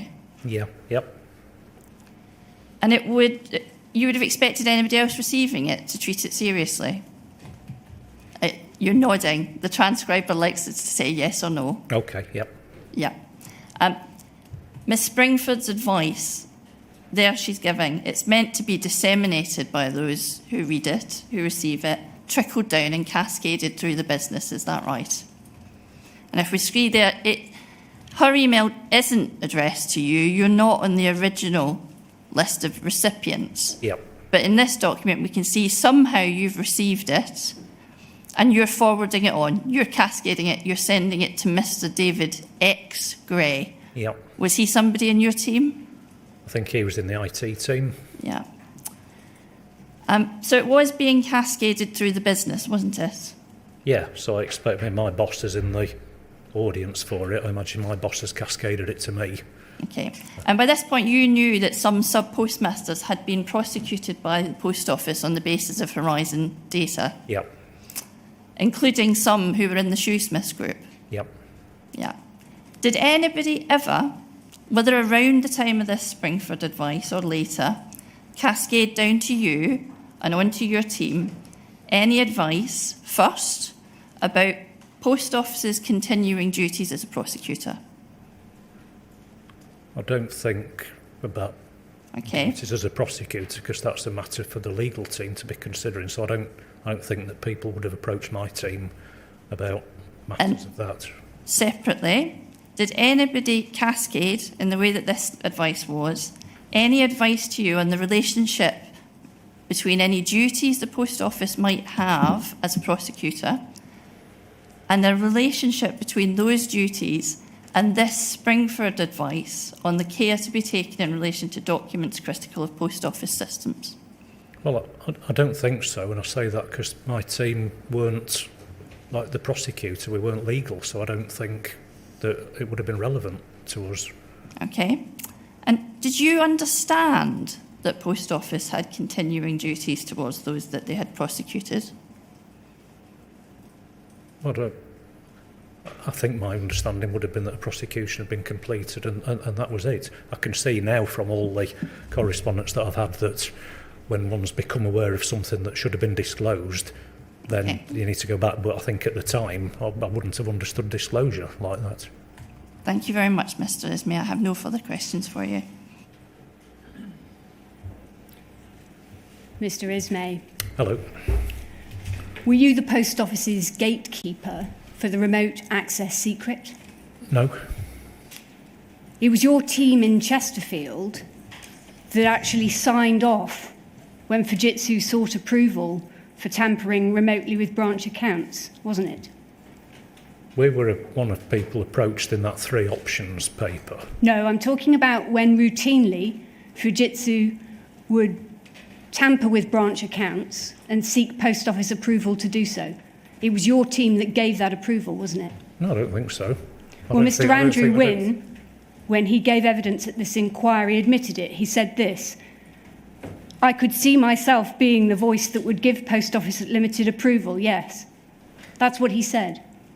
Well, we didn't think that we'd got... we didn't think that Fujitsu had got access to do that then. Well, Mr. Wynne has admitted it. He wouldn't have taken on that role without you knowing about it, would he? Well, I don't think he did have that role. You may remember, Mr. Ismay, the last time I asked you questions, I asked you about the Lynn Hobbs email to you and Mr. Granville, which told you about the facility to remotely tamper with accounts.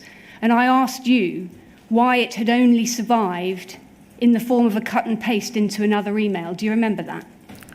I don't remember your exact question, but I'm aware that thing doesn't have a date on it, and I don't know why it doesn't. I don't know why it's a cut and paste without a date. Mr. Ismay, you knew that that email had to be deleted, didn't you? No. Not only because it undermined your report, the Ismay report, but also, more importantly, because you understood that it undermined the safety of all of those past convictions. You knew that, didn't you? No. So you tried to cover your tracks back in 2010, didn't you? No. The only email that you left to posterity was the one that Mr. Beer KC took you to this morning, in which you tried to introduce conditionality, as you put it. That's the only email you left for posterity, Mr. Ismay. No, it's not. And you've, through Post Office, have got access to all sorts of documents. I was very meticulous in my filing that I didn't That's delete the stuff. only one in which you admit your knowledge of remote access. I didn't go around deleting my history of emails on this topic. So Was that no. email that introduced conditionality another mini whitewash, Mr. Ismay, another attempt at a whitewash? No, the other thing wasn't an attempt at a whitewash, and this wasn't either. In 2011, you made a bit of a slip on this. You'll have been given the documents about the 2011 Ernst & Young audit. And of course, as a qualified accountant, you'll understand about audits, won't you? Yes, I do. Well, that 2011 audit made it clear that at Fujitsu, there was a failure to keep track of Horizon users and those who could access different parts of the system. Yes? There was a long management letter with those kind of things in, yes. Yeah. To put it simply, that was about remote access, Mr. Ismay. Do you understand that? It was about the control environment, as you would put it. It was about the control environment, but having looked at, and I couldn't remember it until you sent me that document to look at in the Rule 10 pack, but I'm not sure whether that document in there actually talks about remote access. Didn't use those words, no. So does it say that in it? No, it does not use those words. This is what it says in the executive summary. In the main area for the management to focus upon, the post office management to focus upon, it says this. I won't take you to it because it's short. Okay. This may lead to the processing of erroneous or unauthorised transactions. Do you understand the import of that sentence? Yes, I do. Yeah, I do. Yeah. All right, now I'm going to just take you to one document, please. It's Poll 0029 5091. And if when it comes up, we could scroll to the bottom half of page 1, please.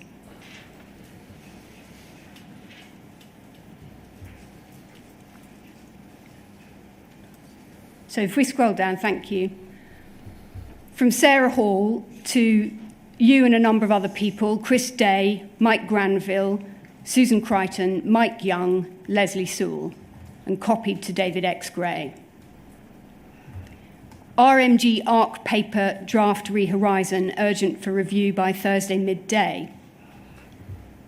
And what it says is, the RMG ARC requested a paper on the IT controls and the Horizon claims. With input from various experts, this has now been drafted, but it is clearly a sensitive area, so I attach the draft for your review and comments before it goes to the group for circulation to the ARC. She goes on to describe that the meeting is on the 8th of December, and she talks about their approach, the history of the relationship with Fujitsu, what Horizon does. We in Poll are satisfied with the controls around it. Then what we have done to improve the EY IT controls audit, and then finally the position on the claims. All right, so that's making it clear, isn't it, that there's going to be a presentation, in effect, to the ARC committee about these issues that have been raised by the EY audit. Yes? Yes, looks like it, yeah. All right, now if we scroll up to your reply, please.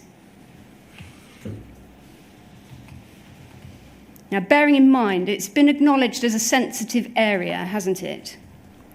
And what you say is this, in your paragraph 1, you are basically commenting on the slides that are going to be shown in the ARC committee, and you say this, paragraph 1, to add a sentence along the following lines, quotes, the IT control issues identified during the audit did not question the integrity of accounting data in the system. Rather, they were recommendations about the documentation and authorization of changes to the system and about opportunities for streamlined assurance. And now this, and this is your slip, Mr. Ismay. The rationale for this is that the purposes of ongoing RMG criminal prosecution activity, Rob Wilson, RMG Head of Criminal Law, has advised that were that not the case, then current prosecutions would have to be stayed. It is important to make clear EY did not challenge the integrity of accounting data in the system. Yes, so I say that, and I don't consider that to be a slip. What I would say is that this refers to the changes to systems. The EY weren't saying that the accounting data didn't have integrity in it, and so I was then clarifying and forwarding something that Rob Wilson had said before. So if it was the case that this wasn't identifying errors in the data, we wouldn't want it to look like it was identifying errors in the data, because it hadn't identified errors in the data. So it wasn't a slip, it was a genuine forwarding, and for completeness of input from a lawyer on that, to clarify that EY hadn't challenged the integrity of accounting in the data, and we wouldn't want somebody to read this and think it was challenging the integrity of accounting data. So you understood, Mr. Ismay, and you were making it clear to the others that if there were inadequate controls and audit data could not be guaranteed as an authentic record of what had taken place in branch, that there would be massive implications for past convictions. You understood that, didn't you? And you were making that clear in this email. But in a context of the EY recommendations and identified errors in the data. Yes, but let's just concentrate on what you understood and what's happened here. Having understood that, you've spoken to Rob Wilson. Yes?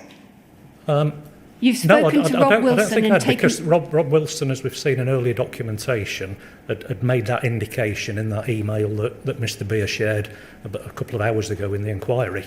So I don't think I've gone to Rob Wilson on 30th of November 2011 to ask him that.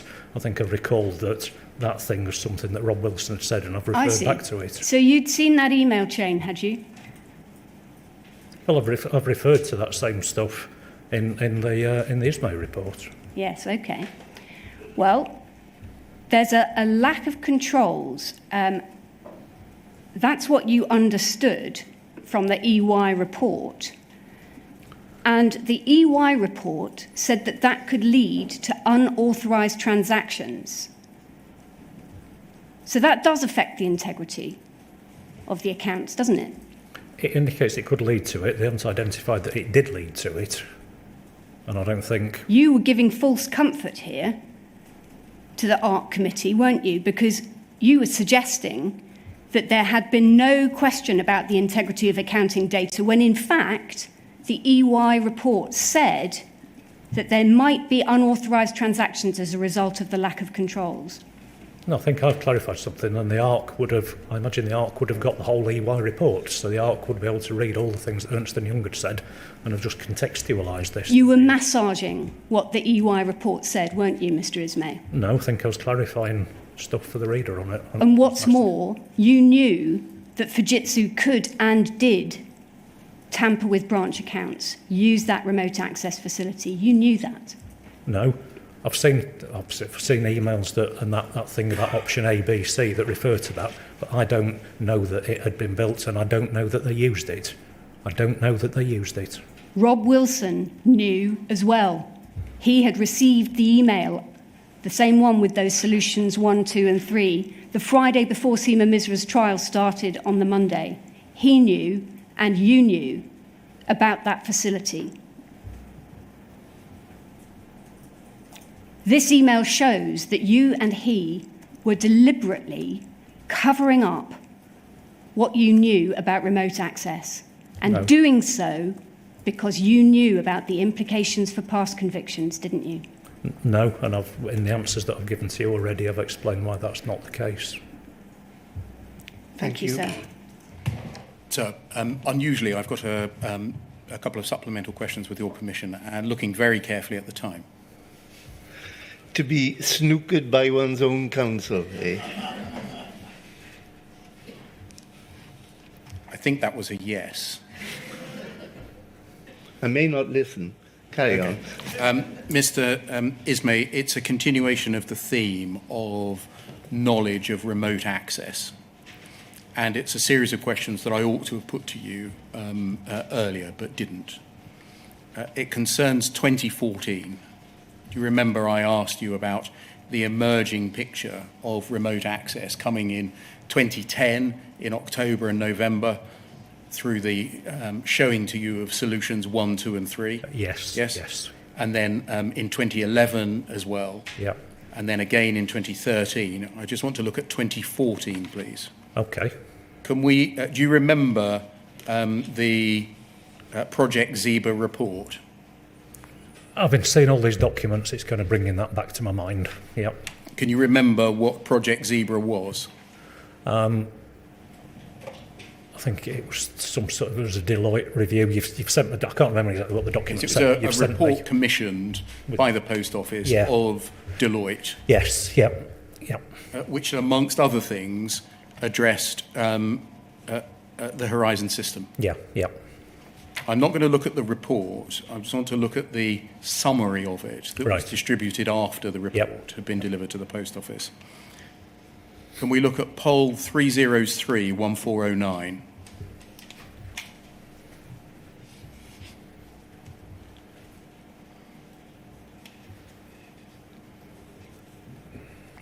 Can you see that's called Zebra Action Summary? Yes, I can. And can you see that it's version 0.3 Yes? Dated the 12th of June. Yes. Can we then next look at an email, poll 0034 6958?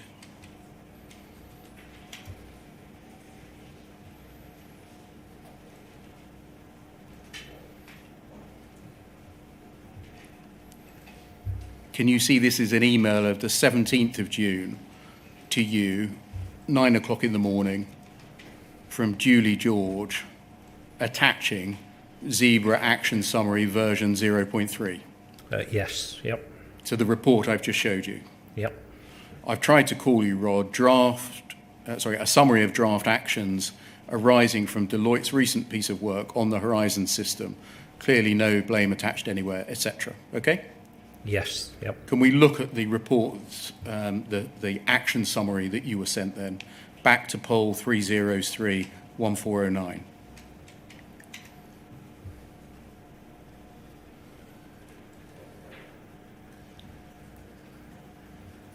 And look at page 6, please.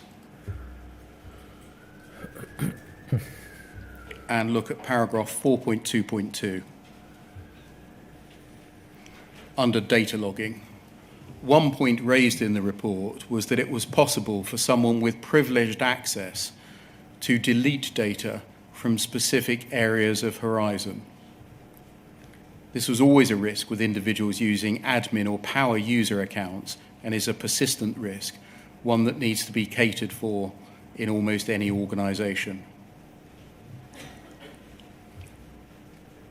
A number of witnesses to the inquiry have told us that they did not realise, on reading the 2014 Deloitte report, a conclusion expressed, it was on page 31, about remote access and the facility to delete data, a facility owned by people with admin or power user rights.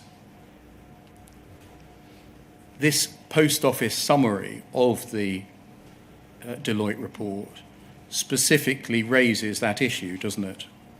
It does, and that function shouldn't exist. But it does.